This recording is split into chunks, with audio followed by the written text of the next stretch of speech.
अगला लेख है अजीत सिंह पत्तो। मैं ते अजीत पत्तो एक दूजे ਨੂੰ ਉਦੋਂ ਤੋਂ ਜਾਣਦੇ ਸੀ ਜਦੋਂ ਹਾਲੇ ਅਸੀਂ ਇੱਕ ਦੂਜੇ ਨੂੰ ਮਿਲੇ ਵੀ ਨਹੀਂ ਸੀ। ਫਿਰ ਜਦੋਂ ਮਿਲੇ ਤਾਂ ਇੰਜ ਲੱਗਾ ਕਿ ਅਸੀਂ ਤਾਂ ਬਹੁਤ ਵਰਿਆਂ ਤੋਂ ਆਪਸ 'ਚ ਇੱਕ ਦੂਜੇ ਦੀਆਂ ਰਚਨਾਵਾਂ ਰਾਹੀਂ ਮਿਲਦੇ ਰਹੇ ਹਾਂ। ਪਹਿਲੀ ਮੁਲਾਕਾਤ ਦਾ ਤਾਂ ਹੁਣ ਯਾਦ ਨਹੀਂ, ਪਰ ਇੱਕ ਯਾਦ ਹੈ ਕਿ ਅਸੀਂ ਮੋਗੇ ਮਿਲੇ ਸੀ। ਦਿਨੇ ਪੰਜਾਬੀ ਲੇਖਕ ਸਭਾ ਦੀ ਮੀਟਿੰਗ ਸੀ, ਰਾਤ ਨੂੰ ਡਰਾਮੇ ਤੇ ਕਵੀ ਦਰਬਾਰ ਸੀ। ਅਸੀਂ ਤਿੰਨੋਂ ਹਰਪਾਲਜੀਤ ਪਾਲੀ, ਮੈਂ ਤੇ ਅਜੀਤ ਪੱਤੋ ਪਾਲੀ ਦੇ ਕਮਰੇ 'ਚ ਰਾਤ ਰਹੀ ਸੀ ਤੇ ਦਾਰੂ ਵੀ ਛਕੀ ਸੀ। ਪਾਲੀ ਉੱਥੇ ਗਿਆਨੀ ਕਾਲਜ ਚਲਾਉਂਦਾ ਸੀ, ਅਜੀਤ ਪੱਤੋ ਕਿਤੇ ਸਰਕਾਰੀ ਟੀਚਰ ਸੀ। ਉਹਦੀਆਂ ਕਹਾਣੀਆਂ ਪੰਜਾਬੀ ਦੇ ਮਿਆਰੀ ਪਰਚਿਆਂ ਵਿੱਚ ਉਦੋਂ ਦੀਆਂ ਛਪਦੀਆਂ ਸੀ ਜਦੋਂ ਮੈਂ ਹਾਲੇ ਲਿਖਣ ਹੀ ਲੱਗਾ ਸੀ। ਉਹਦਾ ਜਨਮ 1925 ਦਾ ਹੈ ਤੇ ਪਹਿਲੀ ਕਵਿਤਾ ਉਹਨੇ 1938 'ਚ ਲਿਖੀ, ਜਦੋਂ ਕਿ ਮੇਰਾ ਜਨਮ 38 ਦਾ ਹੈ। 1954 'ਚ ਉਹਦੀ ਕਹਾਣੀ ਪ੍ਰੀਤ ਲੜੀ 'ਚ ਛਪ ਗਈ, ਜਦੋਂ ਕਿ ਮੈਂ ਲਿਖਣਾ ਸ਼ੁਰੂ ਹੀ 1954 'ਚ ਕੀਤਾ। ਮੈਂ ਪਹਿਲੀ ਕਵਿਤਾ 1954 'ਚ 7ਵੀਂ ਜਮਾਤ 'ਚ ਪੜ੍ਹਦਿਆਂ ਲਿਖੀ ਸੀ। ਉਹਦਾ ਪੰਜਾਬੀ ਕਹਾਣੀਕਾਰਾਂ ਦੀ ਮੋਹਰਲੀ ਕਤਾਰ 'ਚ ਨਾਂ ਸੀ, ਪਰ ਉਹਦੀ ਪੁਸਤਕ ਕੋਈ ਨਹੀਂ ਸੀ ਛਪੀ, ਜਿਹਦਾ ਕਾਰਨ ਪਬਲਿਸ਼ਰਾਂ ਵੱਲੋਂ ਲੇਖਕਾਂ ਪਾਸੋਂ ਛਪਣ ਵਾਲੀ ਪੁਸਤਕ ਦੇ ਮਸੌਦੇ ਦੇ ਨਾਲ ਨੋਟ ਵੀ ਮੰਗੇ ਜਾਂਦੇ ਸੀ। ਕਈ ਲੇਖਕ ਇਹ ਨੋਟਾਂ ਦੀ ਮੰਗ ਨਾ ਪੂਰੀ ਕਰ ਸਕਦੇ ਤਾਂ ਉਹਨਾਂ ਦੀ ਪੁਸਤਕ ਵੀ ਨਹੀਂ ਸੀ ਛਪਦੀ।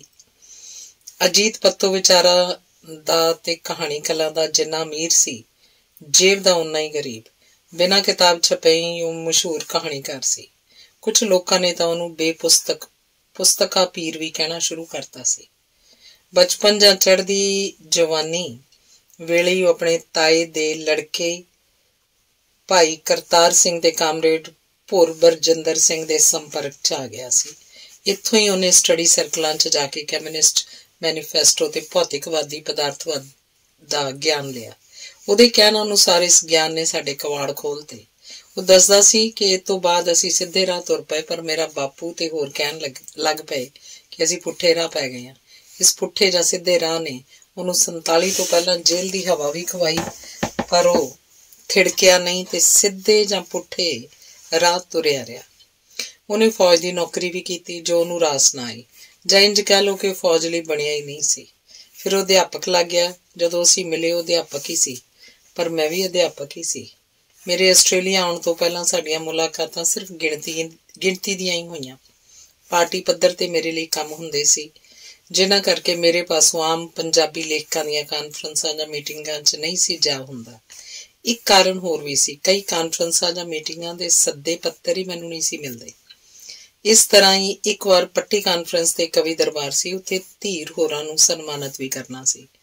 ਕਾਰਡ 'ਚ ਛਪੇ ਕਵੀਆਂ ਦੇ ਨਾਵਾਂ 'ਚ ਮੇਰਾ ਨਾਮ ਵੀ ਸੀ, ਪਰ ਮੈਨੂੰ ਕਾਰਡ ਹੀ ਨਾ ਮਿਲਿਆ। ਉਸ ਕਾਨਫਰੰਸ ਤੋਂ ਬਾਅਦ ਮੈਨੂੰ ਪੁਲਿਸ ਨੇ ਫੜ ਲਿਆ। ਅਗੇ ਤੂੰ ਪੱਟੀ ਗਿਆ ਸੀ ਤੇ ਉੱਥੇ ਬਾਬਾ ਬੂਜਾ ਸਿੰਘ ਤੇ ਕਵਿਤਾ ਬੋਲੀ ਸੀ। ਮੈਂ ਕਿਹਾ ਮੈਨੂੰ ਤਾਂ ਕਾਰਡ ਹੀ ਨਹੀਂ ਮਿਲਿਆ। ਫਿਰ ਉਹਨਾਂ ਦੱਸਿਆ ਸੀ ਤੇਰੀ ਡਾਕ ਸੈਂਸਰ ਵੇਲੇ ਕਾਰਡ ਕੱਢ ਲਿਆ ਸੀ, ਪਰ ਤੂੰ ਗਿਆ ਜ਼ਰੂਰ ਹੋਏਗਾ, ਕਿਉਂਕਿ ਸਾਡੀ CID ਦੀ ਰਿਪੋਰਟ ਦੱਸਦੀ ਹੈ ਕਿ ਤੂੰ ਉੱਥੇ ਗਿਆ ਸੀ ਤੇ ਬਾਬਾ ਬੂਜਾ ਸਿੰਘ ਤੇ ਕਵਿਤਾ ਬੋਲੀ ਸੀ। ਅਸਲ 'ਚ ਕਵਿਤਾ ਨਹੀਂ, ਬਾਬਾ ਜੀ ਨੂੰ 2 ਕੁ ਸਤਰਾਂ ਦੀ ਸ਼ਰਧਾਂਜਲੀ ਸੀ ਜੋ ਉਹਨਾਂ ਦੇ ਸ਼ਹੀਦ ਹੋਣ ਬਾਅਦ ਲਿਖੀਆਂ ਸੀ। ਉਹਨਾਂ ਦੀ ਸ਼ਹੀਦੀ ਤੋਂ ਬਾਅਦ ਖੱਬਿਆਂ ਸੱਜਿਆਂ ਦੋਹਾਂ ਨੇ ਤੇ ਕਾਂਗਰਸੀਆਂ ਨੇ ਵੀ ਲੋਕਾਂ ਦੇ ਡਰੋਂ ਐਵੇਂ ਮੁੱਚੀ ਦਾ ਰੌਲਾ ਪਾਇਆ ਕਿ ਬਾਬਾ ਜੀ ਦੇ ਕਤਲ ਦੀ ਅਦਾਲਤੀ ਪੜਤਾਲ ਹੋਣੀ ਚਾਹੀਦੀ ਹੈ। ਮੈਨੂੰ ਇਹਨਾਂ ਦੀ ਮੱਕਾਰੀ ਤੇ ਬੜਾ ਗੁੱਸਾ ਆਇਆ। ਮੈਂ ਇੰਟਰੋਗੇਸ਼ਨ ਸੈਂਟਰ ਤੋਂ ਆ ਕੇ ਲਾਇਲਪੁਰ ਖਾਲਸਾ ਕਾਲਜ ਦੇ ਕਵੀ ਦਰਬਾਰ 'ਚ 2 ਲਾਈਨਾਂ ਬੋਲੀਆਂ। ਲਾਈਨਾਂ ਸੀ, ਅਸੀਂ ਤੇਰੇ ਕਤਲ ਦੀ ਅਦਾਲਤੀ ਪੜਤਾਲ 'ਚ ਵਿਸ਼ਵਾਸ ਨਹੀਂ ਰੱਖਦੇ, ਤੇਰੇ ਕਤਲ ਦੀ ਪੜਤਾਲ ਤਾਂ ਸਾਡੇ ਪਿਸਤੌਲ ਦੀ ਗੋਲੀ ਕਰੇਗੀ। ਪੁਲਿਸ ਇਹਨਾਂ ਦੇ 2 ਸਤਰਾਂ ਤੇ ਹੀ ਬੁਖਲਾ ਉੱਠੀ ਸੀ। ਉਹਨੂੰ ਆਪਣਾ ਝੂਠ ਨੰਗਾ ਖੜਾ ਦਿਸਣ ਲੱਗ ਪਿਆ ਸੀ, ਜਿਸ ਦੀ ਪੁੜਪੁੜੀ ਤੇ ਸਾਡੇ ਪਿਸਤੌਲ ਦੀ ਗੋਲੀ ਲੱਗਣ ਵਾਲੀ ਸੀ। ਖੈਰ ਇਹ ਲੰਬੀ ਕਹਾਣੀ ਹੈ। ਮੇਰਾ ਅਜੀਤ ਪੱਤੋ ਨੂੰ ਮਿਲਣ ਦਾ ਸਬੱਬ ਹੀ ਨਾ ਬਣਦਾ, ਜੇਕਰ ਮਿਲਦੇ ਵੀ ਤਾਂ ਬਹੁਤ ਥੋੜੇ ਸਮੇਂ ਲਈ। ਫਿਰ ਮੈਂ ਪੁਲਿਸ ਦਾ ਸਤਾਇਆ ਤੇ ਪਾਰਟੀ ਦੀ ਗਰੁੱਪਬਾਜੀ ਦਾ ਮਾਯੂਸ ਕੀਤਾ 1979 'ਚ ਆਸਟ੍ਰੇਲੀਆ ਆ ਗਿਆ। ਇੱਥੇ ਆ ਕੇ ਘਰੋਂ ਨਿਰਵੈਰ ਦੇ ਖੱਤ ਤੇ ਕਦੇ ਕਿਸੇ ਸਾਥੀ ਦੀ ਮਾੜੀ ਚੰਗੀ ਖਬਰ ਮਾੜੀ ਮੋਟੀ ਮਿਲ ਜਾਂਦੀ। ਲੇਖਕ ਦਾ ਕੋਈ ਵੀ ਸੰਪਰਕ 'ਚ ਨਾ ਰਿਹਾ। ਮੈਂ 1982 'ਚ 8 ਹਫ਼ਤੇ ਲਈ ਭਾਰਤ ਗਿਆ, ਪਰ ਬਹੁਤੇ ਮਿੱਤਰਾਂ ਨੂੰ ਨਾ ਮਿਲ ਸਕਿਆ। 1987 'ਚ ਮੈਂ ਆਪਣੇ ਬੇਟੇ ਦਾ ਵਿਆਹ ਕਰਨ ਸ਼ਹੀਦ ਪਿਆਰਾ ਸਿੰਘ ਦੱਦਾਹੂਰ ਦੀ ਬੇਟੀ ਨਾਲ ਭਾਰਤ ਗਿਆ। ਅਖਬਾਰਾਂ 'ਚ ਮੇਰੇ ਜਾਣ ਦੀਆਂ ਖਬਰਾਂ ਛਪੀਆਂ। ਕਈ ਲੇਖਕ ਸਭਾਵਾਂ ਨੇ ਰੂਬਰੂ ਵੀ ਕੀਤੇ। ਅਜੀਤ ਪੱਤੋ ਨੇ ਖਬਰਾਂ ਪੜ੍ਹੀਆਂ ਤੇ ਜੁਲਾਈ 87 'ਚ ਮੈਨੂੰ ਮਿਲਣ ਆ ਗਿਆ। ਹੁਣ ਉਹ ਬੇਪੁਸਤਕ ਪੀਰ ਨਹੀਂ ਸੀ। ਉਹਦੀ ਪੁਸਤਕ ਇੱਕੋ ਮਿੱਟੀ ਦੇ ਪੁੱਤ ਛਪ ਗਈ ਸੀ। ਉਹਨੇ ਉਹ ਕਿਤਾਬ ਮੈਨੂੰ ਭੇਟ ਕੀਤੀ ਜਿਸ ਤੇ ਭੇਂਟ ਸ਼ਬਦ ਸਨ, ਭਰਪੂਰ ਪਿਆਰ ਤੇ ਸਤਿਕਾਰ ਸਹਿਤ ਜਿਗਰੀ ਯਾਰ ਅਜੀਤ ਰਾਹੀ ਨੂੰ, ਅਜੀਤ ਸਿੰਘ ਪੱਤੋ, 26/7/87। ਮੈਂ ਉਹਨੂੰ ਕਿਹਾ, ਤੂੰ ਇੰਨੀਆਂ ਕਹਾਣੀਆਂ ਲਿਖੀਆਂ ਹਨ, ਸਿਰਫ ਇਹ 15 ਕਹਾਣੀਆਂ, ਬਾਕੀ ਕਿੱਥੇ ਆ? ਉਸ ਕਿਹਾ, ਬਾਕੀ ਕਹਾਣੀਆਂ ਤਾਂ ਹਨ ਪਰ ਪਬਲਿਸ਼ਰ ਨੂੰ ਦੇਣ ਲਈ ਪੈਸੇ ਨਹੀਂ। ਇਹ ਵੀ ਕੁਝ ਮਿੱਤਰਾਂ ਦੀ ਮਦਦ ਨਾਲ ਹੀ ਛਪੀਆਂ ਹਨ, ਜਿਨ੍ਹਾਂ ਦਾ ਉਹਨੇ ਕਿਤਾਬ ਦੇ ਸ਼ੁਰੂ 'ਚ ਧੰਨਵਾਦ ਵੀ ਕੀਤਾ। ਇਸ ਸਮੇਂ ਦੇ ਤੇ ਪਬਲਿਸ਼ਰਾਂ ਦਾ ਸਿੱਤਮ ਹੀ ਹੈ, ਜਿਸ ਕਰਕੇ ਕੋਈ ਬਹੁਤ ਵਧੀਆ ਲੇਖਕ ਸਮੇਂ ਦੀ ਧੂੜ 'ਚ ਰੁੱਲ ਜਾਂਦੇ ਹਨ। ਸਵਾਮੀ ਵਿਵੇਕਾਨੰਦ ਜੀ ਨੇ ਇੱਕ ਥਾਂ ਕਿਹਾ ਸੀ ਕਿ ਦੁਨੀਆ 'ਚ ਕਈ ਐਸੇ ਮਹਾਨ ਪੁਰਸ਼ ਵੀ ਆਏ ਹਨ ਜਿਨ੍ਹਾਂ ਦੇ ਮੁਕਾਬਲੇ ਬੁੱਧ ਤੇ ਯਸੂ ਦੂਸਰੇ ਨੰਬਰ ਤੇ ਆਉਂਦੇ ਹਨ, ਪਰ ਉਹ ਇਸ ਸੰਸਾਰ ਤੋਂ ਅਣਗੌਲੇ ਹੀ ਚਲੇ ਜਾਂਦੇ ਹਨ। ਇਹੀ ਹੱਲ ਸਾਡੇ ਸਾਹਿਤ ਦਾ ਹੈ। ਆਓ ਆਪਾਂ ਸਾਰੇ ਰਲ ਕੇ ਇਹਨਾਂ ਅਣਗੌਲੇ ਰਹਿ ਗਏ ਸਾਹਿਤਕਾਰਾਂ ਦੀ ਤਲਾਸ਼ ਕਰੀਏ। ਸਾਹਿਤ ਪ੍ਰਤੀ ਇਹ ਸਾਡੀ ਠੀਕ ਪਹੁੰਚ ਹੋਏਗੀ। ਮੈਂ ਵੀ ਇਸ ਪਾਸੇ ਨੂੰ ਤੁਰ ਪਿਆ। ਚਲੋ ਫਿਰ ਅਜੀਤ ਪੱਤੋ ਦੀ ਗੱਲ ਕਰਦੇ ਹਾਂ। 1987 ਤੋਂ ਬਾਅਦ ਮੈਂ ਜਦੋਂ ਵੀ ਭਾਰਤ ਆਇਆ ਉਹਨੂੰ ਖੱਤ ਲਿਖ ਕੇ ਮਿਲਣ ਦਾ ਜ਼ਰੂਰ ਕੋਈ ਨਾ ਕੋਈ ਵਸੀਲਾ ਬਣਾਉਂਦਾ ਰਿਹਾ। ਉਹਦਾ 29/3/99 ਦਾ ਖੱਤ ਜੋ ਕਪੂਰਥਲੇ ਦੇ ਪਤੇ ਤੇ ਆਇਆ ਸੀ, ਉਸ 'ਚ ਉਸ ਲਿਖਿਆ ਸੀ, ਪਿਆਰੇ ਰਾਹੀ ਜੀ, ਤੁਹਾਡਾ ਪੱਤਰ ਮਿਲਿਆ ਸੀ ਜਿਸ 'ਚ ਤੁਸੀਂ ਮਾਰਚ ਵਿੱਚ ਪੰਜਾਬ ਆਉਣ ਬਾਰੇ ਲਿਖਿਆ ਸੀ।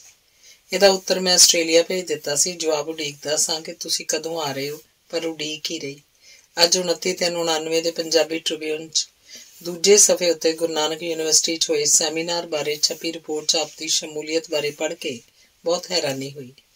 ਇਸ ਅਚੰਭੇ ਭਰੀ ਹੈਰਾਨੀ ਨਾਲ ਖੁਸ਼ੀ ਵੀ ਹੋਈ ਕਿ ਤੁਸੀਂ ਪੰਜਾਬ ਪੁੱਜ ਗਏ ਹੋ। ਇਸ ਚਿੱਠੀ 'ਚ ਉਹਨੇ ਪੰਜਾਬੀ ਸਾਹਿਤ ਟਰੱਸਟ ਢੁੱਡੀਕੇ ਵੱਲੋਂ ਆਪਣੇ ਸਨਮਾਨੇ ਜਾਣ ਬਾਰੇ ਵੀ ਲਿਖਿਆ ਸੀ। ਨਾਲ ਇਹ ਵੀ ਲਿਖਿਆ ਸੀ ਕਿ ਮੈਂ ਤੈਨੂੰ ਉੱਥੇ ਸੱਦ ਕੇ ਮਾਲਵੇ ਦੇ ਲੇਖਕਾਂ ਨਾਲ ਵੀ ਮਿਲਾਉਣਾ ਸੀ। ਇਸ ਵਿੱਚ ਹੀ ਉਹਨੇ ਕਹਾਣੀਆਂ ਦਾ ਦੂਸਰਾ ਖਰੜਾ ਨਾ ਤਿਆਰ ਕਰ ਸਕਣ ਲਈ ਆਪਣੀ ਸਾਹ ਦੀ ਬਿਮਾਰੀ ਨੂੰ ਵੀ ਦੋਸ਼ੀ ਠਹਿਰਾਇਆ। ਅਸਲ 'ਚ ਉਹਨੂੰ ਸਾਹ ਦੀ ਬਿਮਾਰੀ ਨੇ ਬੁਰੀ ਤਰ੍ਹਾਂ ਝੰਬ ਸੁੱਟਿਆ ਸੀ, ਜਿਹਨੂੰ ਮਗਰੋਂ ਜਾ ਕੇ ਡਾਕਟਰਾਂ ਨੇ TB ਵੀ ਕਹਿਣਾ ਸ਼ੁਰੂ ਕਰਤਾ ਸੀ, ਜੋ ਕਿ ਗਲਤ ਸੀ। ਫਿਰ ਉਹਦਾ 20/5/99 ਦਾ ਲਿਖਿਆ ਖੱਤ ਮਿਲਿਆ। ਉਹਨੇ ਲਿਖਿਆ ਸੀ, ਤੁਹਾਡਾ ਖੱਤ ਕੱਲ ਦੁਪਹਿਰ ਮਿਲਿਆ ਸੀ। ਅੱਜ ਮੈਂ ਇਹ ਖੱਤ ਲਿਖਣ ਹੀ ਬੈਠਾ ਸਾਂ ਕਿ ਅਖਬਾਰ ਆ ਗਈ। ਪਹਿਲੇ ਪੇਜ ਤੇ ਮੋਟੀ ਟਾਈਪ 'ਚ ਡਾਕਟਰ ਰਵੀ ਦੀ ਹੱਤਿਆ ਦੀ ਖਬਰ ਸੀ। ਪੜ੍ਹ ਕੇ ਸਰੀਰ ਸੁੰਨ ਹੋ ਗਿਆ। ਕਿੰਨਾ ਹੀ ਚਿਰ ਕੁਝ ਸੁੱਝਿਆ ਨਹੀਂ। ਮੈਨੂੰ ਤਾਂ ਲੱਗਦਾ ਇਹੋ ਜਿਹੇ ਚੋਟੀ ਦੇ ਸੋਚਵਾਨਾਂ ਦੀਆਂ ਜੇ ਹੱਤਿਆਵਾਂ ਹੋ ਰਹੀਆਂ ਹਨ, ਉਹਨਾਂ ਨੂੰ ਅੱਤਵਾਦੀਆਂ ਨਾਲ ਜੋੜ ਕੇ ਸਬਰ ਤੇ ਰੰਜ ਕਰਨ ਦੀ ਗੱਲ ਨਹੀਂ, ਸਗੋਂ ਇਹਨਾਂ ਕਾਤਲਾਂ ਪਿੱਛੇ ਕੋਈ ਹੋਰ ਛੁਪਿਆ ਹੱਥ ਕੰਮ ਕਰ ਰਿਹਾ, ਜੋ ਅੱਤਵਾਦੀਆਂ ਦੀ ਆੜ ਵਿੱਚ ਪੰਜਾਬ ਦੇ ਸੁਲਝੇ ਤੇ ਵਿਕਸਤ ਦਿਮਾਗਾਂ ਨੂੰ ਖਤਮ ਕਰਨਾ ਚਾਹੁੰਦਾ ਹੈ, ਆਪਣੇ ਰੂੜੀਵਾਦ ਨੂੰ ਕਾਇਮ ਰੱਖਣ, ਉਹਦੀ ਉਮਰ ਹੋਰ ਲੰਮੇਰੀ ਕਰਨਾ ਚਾਹੁੰਦਾ ਹੈ। ਇਸ ਪਾਸੇ ਵੀ ਧਿਆਨ ਦੇਣਾ ਪਏਗਾ। ਉਹਨਾਂ ਦਿਨਾਂ 'ਚ ਮੈਂ ਨਾਵਲ ਧੁੱਖ ਦੀ ਧੂਣੀ ਲਿਖ ਰਿਹਾ ਸੀ। ਉਹਨੇ ਇਸ ਖੱਤ ਵਿੱਚ ਵੀ ਆਪਣੀ ਸਿਹਤ ਠੀਕ ਨਾ ਹੋਣ ਕਰਕੇ ਖਰੜਾ ਤਿਆਰ ਹੋਣ ਕਰ ਸਕਣ ਦਾ ਲਿਖਿਆ ਸੀ। ਮੇਰੀ ਲਿਖਣ ਚਾਲ ਦਾ ਪੜ੍ਹ ਕੇ ਉਸ ਦਲੇਰੀ ਫੜੀ ਸੀ ਤੇ ਲਿਖਿਆ ਸੀ, ਕੱਲ ਤੋਂ ਤੇ ਖਰੜੇ ਵੱਲ ਤੁਰ ਪਾਵਾਂਗਾ। ਸਤੰਬਰ 1999 ਵਿੱਚ ਮੈਂ ਇੰਗਲੈਂਡ ਦੇ ਯੂਰਪ ਤੇ ਹੋਰ ਦੇਸ਼ਾਂ ਦੇ ਭ੍ਰਮਣ ਲਈ ਚਲਾ ਗਿਆ। ਦੇਸ਼ ਪਰਦੇਸ ਦੇ ਦਫ਼ਤਰ ਤਰਸੇਮ ਨੂੰ ਮਿਲਿਆ। ਇੱਕ ਦਿਨ ਉਹ ਕਹਿਣ ਲੱਗਾ, ਕ੍ਰਿਸਮਸ ਅੰਕ ਲਈ ਕਹਾਣੀਆਂ ਚਾਹੀਦੀਆਂ ਹਨ, ਚੰਗੀਆਂ ਹੋਣ। ਪੈਸੇ ਵੀ ਫੀ ਕਹਾਣੀ 10 ਜਾਂ 15 ਪਾਉਂਡ ਯਾਦ ਨਹੀਂ, ਉਹ ਦੇਣ ਲਈ ਕਿਹਾ। ਮੈਂ ਅਜੀਤ ਪੱਤੋ ਤੇ ਵਿਰਦੀ ਹੋਰਾਂ ਨੂੰ ਕਹਾਣੀਆਂ ਭੇਜਣ ਲਈ ਲਿਖਿਆ। ਸ਼ਾਇਦ ਕਾਂਗ ਹੋਰਾਂ ਨੂੰ ਵੀ ਕੁਝ ਭੇਜਣ ਲਈ ਖੱਤ ਲਿਖਿਆ। ਸਭ ਨੇ ਕਹਾਣੀਆਂ ਭੇਜੀਆਂ। ਅਜੀਤ ਪੱਤੋ ਦਾ 1/12/99 ਦਾ ਲਿਖਿਆ ਖੱਤ ਮਿਲਿਆ। ਉਹ ਮੈਨੂੰ ਲੁਧਿਆਣੇ ਅਕੈਡਮੀ ਦੇ ਸਮਾਗਮ ਵੇਲੇ ਨਹੀਂ ਸੀ ਮਿਲ ਸਕਿਆ। ਉਸ ਲਿਖਿਆ ਸੀ ਕਿ ਉਹ ਬਿਮਾਰ ਸੀ। ਡਾਕਟਰਾਂ ਨੇ ਉਹਨੂੰ TB ਦੀ ਬਿਮਾਰੀ ਦੀ ਸ਼ੱਕ ਪਾਤੀ। ਅਸਲ 'ਚ ਸਾਹ ਦੀ ਬਿਮਾਰੀ ਕਰਕੇ ਉਹਦੇ ਫੇਫੜਿਆਂ ਤੇ ਬਲਗਮ ਜੰਮ ਗਈ ਹੋਈ ਸੀ। ਉਸ ਲਿਖਿਆ, ਕਿਸੇ ਦੀ ਮਦਦ ਤੋਂ ਬਿਨਾਂ 2 ਕਦਮ ਵੀ ਤੁਰਿਆ ਨਹੀਂ ਜਾਂਦਾ। ਬਿਮਾਰੀ ਦੇ ਇਲਾਜ ਨੇ ਤੇ ਬਿਮਾਰੀ ਨੇ ਉਹਨੂੰ ਸਿਹਤ ਪੱਖੋਂ ਤੇ ਅਚਾਨਕ ਤੇ ਆਰਥਿਕ ਪੱਖੋਂ ਮਧੋਲ ਕੇ ਰੱਖ ਦਿੱਤਾ ਸੀ। ਉਧਾਰ ਚੁੱਕ ਕੇ ਉਹ ਇਲਾਜ ਕਰਾ ਰਿਹਾ ਸੀ। ਪਹਿਲੀ ਵਾਰ ਉਹਨੇ ਡਿੱਗੇ ਹੌਸਲੇ ਵਾਲਾ ਵਾਕ ਲਿਖਿਆ ਸੀ, ਪਤਾ ਨਹੀਂ ਠੀਕ ਹੋਵਾਂ ਕਿ ਨਾ ਹੋਵਾਂ। ਉਹਨੇ ਲਿਖਿਆ, ਕਹਾਣੀ ਮੇਰੇ ਕੋਲ ਹੈ, 20ਵੀਂ ਸਦੀ ਦਾ ਗੌਤਮ। ਸਾਫ਼ ਕਰਕੇ ਲਿਖਣ ਵਾਲੀ ਹੈ। 1-2 ਜਣਿਆਂ ਨੂੰ ਕਿਹਾ, ਕਿਉਂਕਿ ਉਸ ਪਾਸੋਂ ਹੱਥ ਕੰਬਦੇ ਹੋਣ ਕਰਕੇ ਲਿਖਿਆ ਨਹੀਂ ਸੀ ਜਾਂਦਾ। ਖੱਤ ਵੀ ਉਹਨੇ ਮਸਾਂ ਕੰਬਦੇ ਹੱਥਾਂ ਨਾਲ ਲਿਖਿਆ ਸੀ। ਕਹਾਣੀ ਦਿੱਲੀ 'ਚ ਦੇਸ ਪਰਦੇਸ ਦੇ ਨੁਮਾਇੰਦੇ ਅਖਤਰ ਨੂੰ ਭੇਜਣੀ ਸੀ। ਉਹਨੇ ਭੇਜ ਦਿੱਤੀ। ਕਹਾਣੀ ਦੇਸ ਪਰਦੇਸ ਨੂੰ ਪਹੁੰਚ ਗਈ। ਉਹਨੇ ਲਿਖਿਆ, ਇੰਗਲੈਂਡ ਦੇ ਇੱਕ ਸਮਾਗਮ 'ਚ ਤੁਹਾਨੂੰ ਸਨਮਾਨਣ ਬਾਰੇ ਪੜ੍ਹਿਆ ਸੀ, ਵਧਾਈ ਹੋਵੇ। ਸ਼ਾਲਾ ਐਵੇਂ ਸਾਹਿਤਕ ਪਿੜ 'ਚ ਅੱਗੇ ਵੱਧਦੇ ਰਹੋ। ਜਨਵਰੀ 'ਚ ਤੁਸੀਂ ਆ ਰਹੇ ਹੋ, ਤੁਹਾਨੂੰ ਮਿਲਣ ਲਈ ਜਿਉਂਦੇ ਰਹਿਣ ਦੀ ਪੂਰੀ ਵਾਹ ਲਵਾਂਗਾ। ਹੌਸਲਾ ਨਹੀਂ ਹਾਰਿਆ। ਜੇਬ ਬੇਸ਼ੱਕ, ਪੁਰੇਵਾਲ ਨੇ ਵਾਅਦੇ ਅਨੁਸਾਰ ਉਹਨੂੰ ਪੈਸੇ ਵੀ ਭੇਜੇ ਤੇ ਅੱਗੋਂ ਤੋਂ 20 ਹੋਰ ਕਹਾਣੀਆਂ ਦੇਸ਼ ਪ੍ਰਦੇਸ਼ 'ਚ ਛਾਪਦਾ ਰਿਹਾ ਤੇ ਪੈਸੇ ਵੀ ਭੇਜਦਾ ਰਿਹਾ। ਜਨਵਰੀ 90 ਦੇ ਪਹਿਲੇ ਹਫ਼ਤੇ ਮੈਂ ਇੰਗਲੈਂਡ ਤੋਂ ਵਾਪਸ ਭਾਰਤ ਆ ਗਿਆ। ਮੈਂ ਉਹਨੂੰ ਖੱਤ ਲਿਖਿਆ। ਉਹਦਾ ਉੱਤਰ 23/1/90 ਨੂੰ ਉਸ ਦਿੱਤਾ। ਉਸ ਲਿਖਿਆ, ਮੈਂ ਪਟਿਆਲੇ ਧੀ ਨੂੰ ਮਿਲਣ ਗਿਆ ਸੀ, 11 ਦਿਨ ਬਾਅਦ ਆਇਆ। ਬਿਮਾਰੀ ਨੇ ਫੇਰ ਹੱਲਾ ਬੋਲ ਦਿੱਤਾ। ਪਿੰਡ ਆ ਕੇ ਹੋਰ ਵੀ ਬੁਰਾ ਹਾਲ ਹੋ ਗਿਆ। ਤੁਹਾਡਾ ਖੱਤ ਆਇਆ ਪਿਆ ਸੀ। ਉਹਨੇ ਦੇਸ਼ ਪ੍ਰਦੇਸ਼ 'ਚ ਆਪਣੀ ਕਹਾਣੀ ਛਪ ਜਾਣ ਲਈ ਮੇਰਾ ਧੰਨਵਾਦ ਕੀਤਾ ਸੀ, ਜੋ ਮੈਨੂੰ ਚੰਗਾ ਨਹੀਂ ਲੱਗਿਆ। ਉਹਨੇ ਲਿਖਿਆ, ਮੈਨੂੰ ਮਿਲਣਾ ਚਾਹੁੰਦਾ, ਪਰ ਡਾਕਟਰਾਂ ਦੀਆਂ ਗਲਤ ਦਵਾਈਆਂ ਨੇ ਉਹਦੇ ਸਰੀਰ ਤੇ ਭੋਰਾ ਮਾਸ ਨਹੀਂ ਛੱਡਿਆ। ਉਹਨੇ ਲਿਖਿਆ, ਡਾਕਟਰ ਮੌਤ ਦੇ ਫਰਿਸ਼ਤੇ ਹੋ ਕੇ ਟੱਕਰੇ ਹਨ। ਉਹਨੇ ਲਿਖਿਆ ਕਿ ਉਹਦੀ ਕਿਤਾਬ ਤੇ ਪਿੰਡ ਸਾਦਿਕ ਵਿਖੇ ਗੋਸ਼ਟੀ ਹੈ। ਪੇਪਰ ਡਾਕਟਰ ਤੇਜਵੰਤ ਮਾਨ ਨੇ ਪੜ੍ਹਨਾ ਹੈ। ਉਹ 2 ਮਹੀਨੇ ਤੋਂ ਤਿਆਰੀ ਕਰ ਰਹੇ ਹਨ। ਪਤਾ ਨਹੀਂ ਕਿੱਥੋਂ ਕਿੱਥੋਂ ਕੌਣ ਸੱਜਣ ਬੁਲਾਏ ਹਨ। ਜੇਕਰ ਸਿਹਤ ਠੀਕ ਹੋਈ ਤਾਂ ਮੈਂ ਉੱਥੇ ਜਾਵਾਂਗਾ, ਨਹੀਂ ਤਾਂ ਸ਼ੁੱਕਰਵਾਰ ਨੂੰ ਉਹਨਾਂ ਨੂੰ ਉਤਾਰ ਦੇ ਦੇਵਾਂਗਾ। ਜੇਕਰ ਮੈਂ ਠੀਕ ਹੋਇਆ ਤਾਂ ਮੈਂ ਸ਼ੁੱਕਰਵਾਰ 27/90 ਨੂੰ ਸ਼ਾਮ ਨੂੰ 4-5 ਵਜੇ ਕਪੂਰਥਲੇ ਪੁੱਜ ਜਾਵਾਂਗਾ ਤੇ ਅਗਲੇ ਦਿਨ ਸਵਖਤੇ ਹੀ ਸਾਦਿਕ ਨੂੰ ਚਲਿਆ ਜਾਵਾਂਗਾ।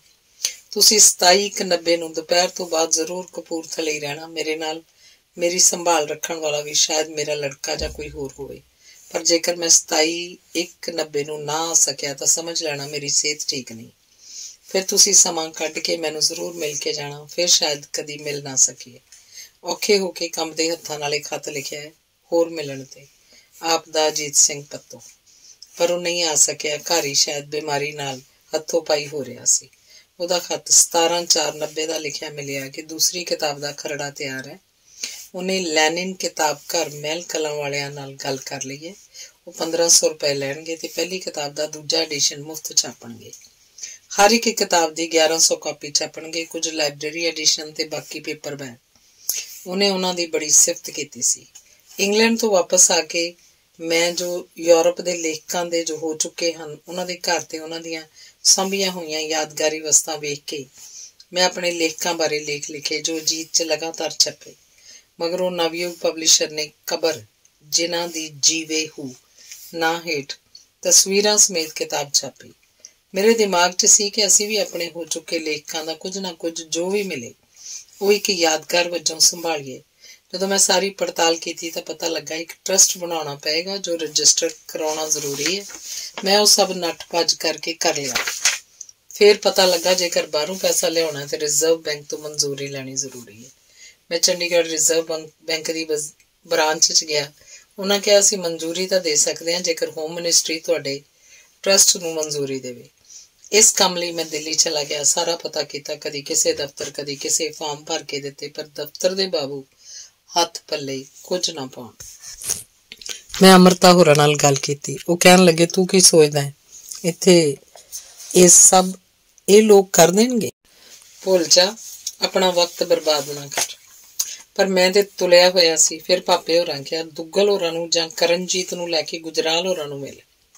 ਉਸ ਵਕਤ ਵਿਦੇਸ਼ ਮੰਤਰੀ ਸਨ। ਮੈਂ ਦੁੱਗਲ ਹੋਰਾਂ ਨੂੰ ਮਿਲਿਆ। ਉਹਨਾਂ ਕੋਰਾ ਜਵਾਬ ਦੇ ਦਿੱਤਾ। ਫਿਰ ਕਰਨਜੀਤ ਸਿੰਘ ਨਾਲ ਗੱਲ ਹੋਈ। ਉਹਨੇ ਕਿਹਾ, ਸਵੇਰੇ ਆ ਜਾਈਂ। ਮੈਂ ਉਹਨਾਂ ਦੇ ਘਰ ਸਵੇਰੇ ਟੈਕਸੀ ਤੇ ਪਹੁੰਚ ਗਿਆ। ਉਹ ਰਾਤ ਕਿਸੇ ਪਾਰਟੀ 'ਚ ਗਏ ਸੀ। ਉੱਥੋਂ ਕੁਝ ਸੁਕਾਉਣ ਕਰਕੇ ਸਿਰ ਦਰਦ ਕਰਕੇ ਹਾਲੇ ਉੱਠੇ ਹੀ ਨਹੀਂ ਸੀ।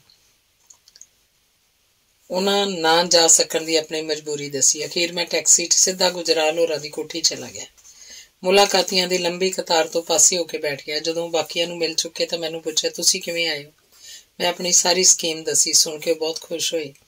ਆਪਣੇ ਪੀਏ ਨੂੰ ਕਿਹਾ ਕਿ ਜਾਂਦਾ ਹੀ ਹੋਮ ਮਿਨਿਸਟਰ ਦੇ ਪੀਏ ਨੂੰ ਕਹਿ ਕੇ ਕੰਮ ਕਰਾ। ਮੈਨੂੰ ਦਫ਼ਤਰ ਆਉਣ ਲਈ ਉਹਨਾਂ ਕਹਿ ਦਿੱਤਾ। ਦਫ਼ਤਰ ਗਿਆ ਤਾਂ ਪੀਏ ਨੇ ਸਾਰੀ ਗੱਲ ਕਰ ਲਈ ਸੀ। ਉਹਨੇ ਕਿਹਾ, ਤੁਸੀਂ ਹੋਮ ਆਫਿਸ ਦੇ ਦਫ਼ਤਰ ਖਾਨ ਮਾਰਕੀਟ ਚਲੇ ਜਾਓ, ਜਿੱਥੇ ਮੈਂ ਪਹਿਲਾਂ ਵੀ ਕਈ ਵਾਰ ਜਾ ਚੁੱਕਾ ਸੀ। ਮੈਂ ਉੱਥੇ ਗਿਆ। ਉਹਨਾਂ ਫੇਰ ਟਰਕਾ ਦਿੱਤਾ। ਮੈਂ ਬੜਾ ਪਰੇਸ਼ਾਨ ਹੋਇਆ। 2 ਹਫ਼ਤੇ 'ਚ ਸੜਕਾਂ ਦੀ ਧੂੜ ਫੱਕੀ ਤੇ ਗਰਮੀ ਦੀ ਪਰਵਾਹ ਕੀਤੇ ਬਗੈਰ ਘੁੰਮਣ ਦਾ ਕੋਈ ਵੀ ਫਾਇਦਾ ਨਾ ਹੋਇਆ। ਇਹਨਾਂ ਦਿਨਾਂ 'ਚ ਮੈਂ ਕਿਸੇ ਨੂੰ ਖੱਤ ਨਾ ਲਿਖ ਸਕਿਆ। 23/5/90 ਦਾ ਲਿਖਿਆ ਅਜੀਤ ਪੱਤੋ ਦਾ ਖੱਤ ਆਇਆ। ਉਹਨੇ ਪਹਿਲਾਂ ਸਮਝਿਆ ਕਿ ਮੈਂ ਵਾਪਸ ਚਲਾ ਗਿਆ। ਫਿਰ ਮੇਰੀ ਕਪੂਰਥਲੇ ਸਿਰਜਣਾ ਕੇਂਦਰ ਦੀ ਮੀਟਿੰਗ 'ਚ ਸ਼ਿਰਕਤ ਪੜ੍ਹ ਕੇ 20/5/90 ਨੂੰ ਹੋਈ ਸੀ। ਉਹਨੇ ਮੈਨੂੰ ਖੱਤ ਲਿਖਿਆ। ਇਸ ਵਾਰ ਵੀ ਉਹਦੀ ਸਿਹਤ ਠੀਕ ਨਹੀਂ ਸੀ। ਉਹਦਾ ਬਲੱਡ ਪ੍ਰੈਸ਼ਰ ਬਹੁਤ ਲੋ ਹੋ ਗਿਆ ਸੀ। ਉੱਠਣ ਲੱਗਾ ਡਿੱਗ ਪਿਆ। ਮੰਜੇ ਦਾ ਪਾਵਾ ਵੱਖੀ 'ਚ ਲੱਗਾ। ਪਸਲੀਆਂ ਤੇ ਬਹੁਤ ਸੱਟ ਲੱਗੀ ਸੀ। ਉਹਨੇ ਲਿਖਿਆ, ਖਰੜਾ ਹਾਲੇ ਤਿਆਰ ਨਹੀਂ। 2 ਕੁ ਕਹਾਣੀਆਂ ਸੋਧ ਕੇ ਲਿਖਣ ਵਾਲੀਆਂ ਹਨ। ਮੈਨੂੰ ਆਸਟ੍ਰੇਲੀਆ ਵਾਪਸ ਆਉਣਾ ਪੈ ਗਿਆ। ਨਿਊਜ਼ੀਲੈਂਡ 'ਚ ਪੰਜਾਬੀਆਂ ਦੀ 100ਵੀਂ ਵਰ੍ਹੇਗੰਢ ਤੇ ਉਹਨਾਂ ਮੈਨੂੰ ਉੱਥੇ ਸੱਦਿਆ ਸੀ। ਇਸ ਤਰ੍ਹਾਂ ਸਾਡਾ ਮੇਲ ਨਾ ਹੋ ਸਕਿਆ। ਉਹਨੇ ਇਹ ਵੀ ਲਿਖਿਆ ਸੀ ਕਿ ਉਹਨੇ ਆਪਣੀ ਨਵੀਂ ਕਹਾਣੀ ਮਾਮਾ ਖੈਰਦੀਨ ਦਿੱਲੀ ਅਖਤਰ ਰਾਹੀਂ ਦੇਸ ਪਰਦੇਸ ਨੂੰ ਭੇਜੀ ਹੈ।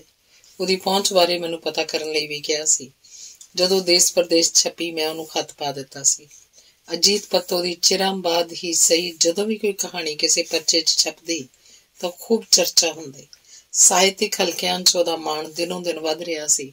ਪਰ ਜੋ ਉਪਾਧੀ ਉਹਨੂੰ ਕੁਝ ਲੋਕਾਂ ਨੇ ਦੇ ਰੱਖੀ ਸੀ ਬੇਪੁਸਤਕਾ ਪੀਰ ਦੀ, ਉਹਦਾ ਮੈਨੂੰ ਬੜਾ ਦੁੱਖ ਹੁੰਦਾ ਸੀ। ਹੁਣ ਉਹ ਬੇਪੁਸਤਕਾ ਪੀਰ ਤਾਂ ਨਹੀਂ ਸੀ ਰਿਹਾ, ਪਰ ਮੈਨੂੰ ਉਹਦੀਆਂ ਬਾਕੀ ਕਹਾਣੀਆਂ ਕਿਸੇ ਨਾ ਕਿਸੇ ਤਰ੍ਹਾਂ ਸਾਂਭਣ ਦੀ ਫਿਕਰ ਸੀ, ਕਿਉਂਕਿ ਉਹਦੀ ਤੇਜ਼ ਚਾਲ ਨਾਲ ਡਿਗਰੀ ਸਿਹਤ ਹੋਰ ਵੀ ਫਿਕਰ ਲਾ ਰਹੀ ਸੀ। ਇਸ ਬਾਰੇ ਕੁਝ ਦੇ ਰਾਜ ਪ੍ਰਦੇਸਾਂ ਦੀ ਮਜਬੂਰੀ ਬੁਰੀ ਤਰ੍ਹਾਂ ਰੜਕ ਰਹੀ ਸੀ। ਹਾਜ਼ਰ ਰਹਿ ਕੇ ਤਾਂ ਬੰਦਾ 100 ਯਤਨ ਕਰ ਸਕਦਾ, ਪਰ ਗੈਰ ਹਾਜ਼ਰ ਨੂੰ ਤਾਂ ਸਕੇ ਭੈਣ ਭਰਾ ਨਹੀਂ ਗੌਲਦੇ। ਪਬਲਿਸ਼ਰਾਂ ਨੇ ਕੀ ਗੌਲਣਾ ਸੀ। ਉਸ ਤੋਂ ਬਾਅਦ ਜਦੋਂ ਵੀ ਭਾਰਤ ਗਿਆ 1-2 ਮਹੀਨੇ ਲਈ ਹੀ ਨੱਠ ਭੱਜ 'ਚ ਜਾ ਹੋਇਆ। ਮੈਨੂੰ ਦੁੱਖ ਹੈ ਉਸ ਨਾਲ ਮੇਲ ਨਹੀਂ ਹੋਇਆ।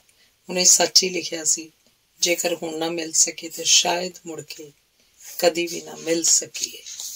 ਧੰਨਵਾਦ। ਅਗਲਾ ਲੇਖ ਹੈ ਗਗਨ ਪਾਕਿਸਤਾਨੀ ਬਾਰੇ। 27 ਮਾਰਚ 1999 ਤੋਂ 31 ਮਾਰਚ 1999 ਤੱਕ ਗੁਰੂ ਨਾਨਕ ਦੇਵ ਯੂਨੀਵਰਸਿਟੀ ਦੇ ਪੰਜਾਬੀ ਵਿਭਾਗ ਵੱਲੋਂ ਅੰਤਰਰਾਸ਼ਟਰੀ ਸੈਮੀਨਾਰ ਵਿਸ਼ਵ ਪੰਜਾਬੀ ਸਾਹਿਤ ਤੇ ਕਰਾਇਆ ਜਾ ਰਿਹਾ ਸੀ। ਯੂਨੀਵਰਸਿਟੀ ਦੇ ਸੱਦੇ ਤੇ ਮੈਂ ਵੀ ਆਸਟ੍ਰੇਲੀਆ ਤੋਂ ਗਿਆ। ਸੈਮੀਨਾਰ ਦੇ ਮੁੱਖ ਪ੍ਰਬੰਧਕ SP ਸਿੰਘ ਹੋਰੀ ਸੀ। ਜਦੋਂ ਮੈਂ ਉਹਨਾਂ ਨੂੰ ਜਾ ਮਿਲਿਆ ਤਾਂ ਉਹਨਾਂ ਮੈਨੂੰ ਜੋ ਕਮਰਾ ਰਹਿਣ ਲਈ ਦਿੱਤਾ ਉਸ 'ਚ ਇੱਕ ਹੋਰ ਲੇਖਕ ਗਗਨ ਪਾਕਿਸਤਾਨੀ ਨੇ ਵੀ ਠਹਿਰਨਾ ਸੀ। ਭਾਵ ਅਸੀਂ ਦੋਹਾਂ ਨੇ ਇੱਕੋ ਕਮਰੇ 'ਚ 3 ਦਿਨ ਇਕੱਠਿਆਂ ਰਹਿਣਾ ਸੀ। ਜਦੋਂ SP ਸਿੰਘ ਹੋਰਾਂ ਗਗਨ ਪਾਕਿਸਤਾਨੀ ਦਾ ਨਾਂ ਲਿਆ ਤਾਂ ਮੈਂ ਆਪਣੀ ਚੇਤੇ ਦੀ ਚੰਗੇਰ ਬੜੀ ਫਰੋਲੀ, ਪਰ ਮੈਨੂੰ ਇਹ ਨਾਂ ਕਿਤੋਂ ਹੱਥ ਨਾ ਲੱਗਾ। ਫਿਰ ਸੋਚਿਆ ਇਹ ਬੰਦਾ ਪਤਾ ਨਹੀਂ ਕਿਹੋ ਜਿਹਾ ਹੋਏਗਾ ਜਿਹੜਾ ਆਪਣੇ ਗਗਨ ਹੇਠਾਂ ਪਾਕਿਸਤਾਨ ਨੂੰ ਵੀ ਧੂਈ ਫਿਰਦਾ। ਇਹ ਤਾਂ ਕੋਈ ਪਾਕਿਸਤਾਨੀ ਭਗਤ ਲੱਗਦਾ ਹੈ। ਖੈਰ ਮੈਂ ਕਮਰੇ 'ਚ ਜਾ ਡੇਰਾ ਲਾਇਆ। ਅਗਲੇ ਦਿਨ ਕਾਨਫਰੰਸ ਸ਼ੁਰੂ ਹੋਣੀ ਸੀ। ਅੱਜ ਹੀ ਸਭ ਲੇਖਕਾਂ ਨੇ ਪਹੁੰਚ ਜਾਣਾ ਸੀ ਤੇ ਫਿਰ ਇੱਕ ਸਰਦਾਰ ਮੇਰੇ ਕਮਰੇ 'ਚ ਮੋਢੇ ਤੇ ਬੈਗ ਲਟਕਾਈ ਹਾਜ਼ਰ ਹੋਇਆ। ਬੜੀ ਪੋਚ ਕੇ ਵਲੀ ਹੋਈ ਪੱਗ ਛੀਂਟਦੀ, ਹੇਠਾਂ ਫੌਜੀਆਂ ਵਾਂਗ ਦਾੜੀ ਪੁੱਠੀਆਂ ਮੁਸ਼ਕਾਂ ਕੱਸ ਕੇ ਬੰਨੀ ਹੋਈ, ਬੜਾ ਚੁਸਤ ਤੇ ਫੁਰਤੀਲਾ ਲੱਗ ਰਿਹਾ। ਇਹ ਆਦਮੀ ਹੀ ਤਾਂ ਸੀ ਗਗਨ ਪਾਕਿਸਤਾਨੀ। ਬਹੁਤ ਥੋੜਾ ਚਿਰ ਹੀ ਰਹੀ ਨਵੀਂ ਵਿਆਹੀ ਆਈ ਕੁੜੀ ਦੀ ਸੰਗ ਵਰਗੀ ਸੰਗ।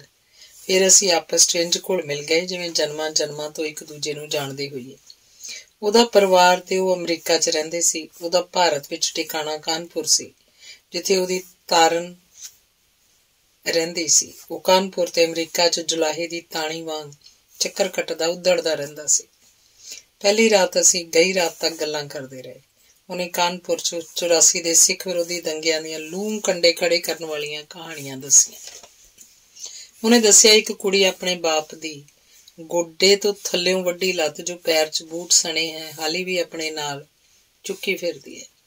ਉਹਦੀਆਂ ਦੱਸੀਆਂ ਕਹਾਣੀਆਂ ਸੁਣ ਕੇ ਕਾਫੀ ਦੇਰ ਤੱਕ ਨੀਂਦ ਨਾ ਆਈ। ਫਿਰ ਪਤਾ ਨਹੀਂ ਕਦੋਂ ਸੌਂ ਗਿਆ ਤੇ ਸਵੇਰੇ ਉਦੋਂ ਉੱਠਿਆ ਜਦੋਂ ਉਹ ਨਹਾ ਰਿਹਾ ਸੀ। ਮੈਂ ਵੀ ਨਹਾ ਕੇ ਤਿਆਰ ਹੋ ਕੇ ਜਦੋਂ ਪੱਗ ਬੰਨਣ ਲਈ ਪੱਗ ਵੀ ਪੂਣੀ ਕਰਨ ਲੱਗਾ ਤਾਂ ਉਹਨੇ ਪੂਣੀ ਕਰਾਉਂਦਿਆਂ ਹੱਸ ਕੇ ਕਿਹਾ, ਤੂੰ ਪੱਗ ਰੋਜ਼ ਬੰਨਿਆ ਕਰੇਂਗਾ? ਮੈਂ ਕਿਹਾ ਹਾਂ। ਤਾਂ ਖਿੜਖਿੜਾ ਕੇ ਹੱਸ ਪਿਆ ਤੇ ਕਹਿਣ ਲੱਗਾ, ਆਪਾਂ ਤਾਂ ਇੱਕੋ ਵਾਰੀ ਬੰਨੀ ਪੱਗ ਨਾਲ ਕਈ ਦਿਨ ਲੰਘਾ ਲਈਦੇ ਹਨ। ਉਸ ਕਿਹਾ, ਉਂਝ ਪੱਗ ਤਾਂ ਰੋਜ਼ ਹੀ ਬੰਨਣੀ ਚਾਹੀਦੀ ਹੈ। ਇਹ ਗਗਨ ਪਾਕਿਸਤਾਨੀ ਉਹਦੇ ਅਸਲੀ ਨਾਂ ਦੇ ਤਾਂ ਨੇੜੇ ਤੇੜੇ ਵੀ ਨਹੀਂ ਦਿਸਦਾ। ਉਹਦਾ ਅਸਲੀ ਨਾਂ ਹਰਮਿੰਦਰ ਸਿੰਘ ਭਾਟੀਆ। ਉਹਦਾ ਜਨਮ 12 ਦਸੰਬਰ 1928 ਨੂੰ ਮਕਵਾਲ ਜ਼ਿਲ੍ਹਾ ਗੁਜਰਾਤ ਪਾਕਿਸਤਾਨ 'ਚ ਹੋਇਆ ਸੀ।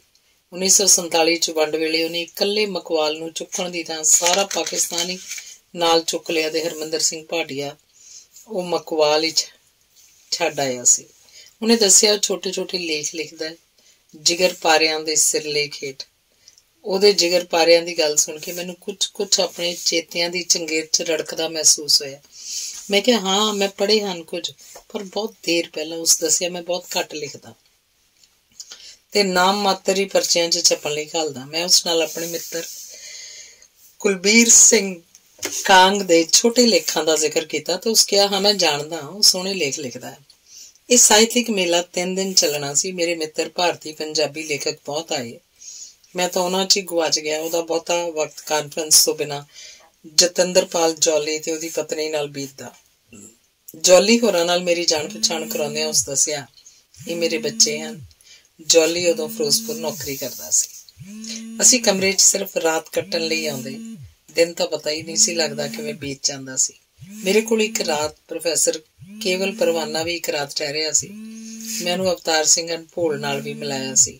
ਮੈਂ ਆਪਣਾ ਪਰਚਾ ਪੜ੍ਹ ਦਿੱਤਾ ਸੀ। ਉਹਨੇ ਹਾਲੇ ਪੜ੍ਹਨਾ ਸੀ। ਉਹ ਘਬਰਾ ਰਿਹਾ ਸੀ। ਮੈਨੂੰ ਪਰਚਾ ਸੁਣਾ ਦਿੱਤਾ ਸੀ। ਪਰਚਾ ਇੰਨਾ ਵਧੀਆ ਸੀ ਕਿ ਮੇਰੇ ਮੂੰਹੋਂ ਸਿਫਤ ਸੁਣ ਕੇ ਉਹਨੂੰ ਵਿਸ਼ਵਾਸ ਨਹੀਂ ਸੀ ਆ ਰਿਹਾ।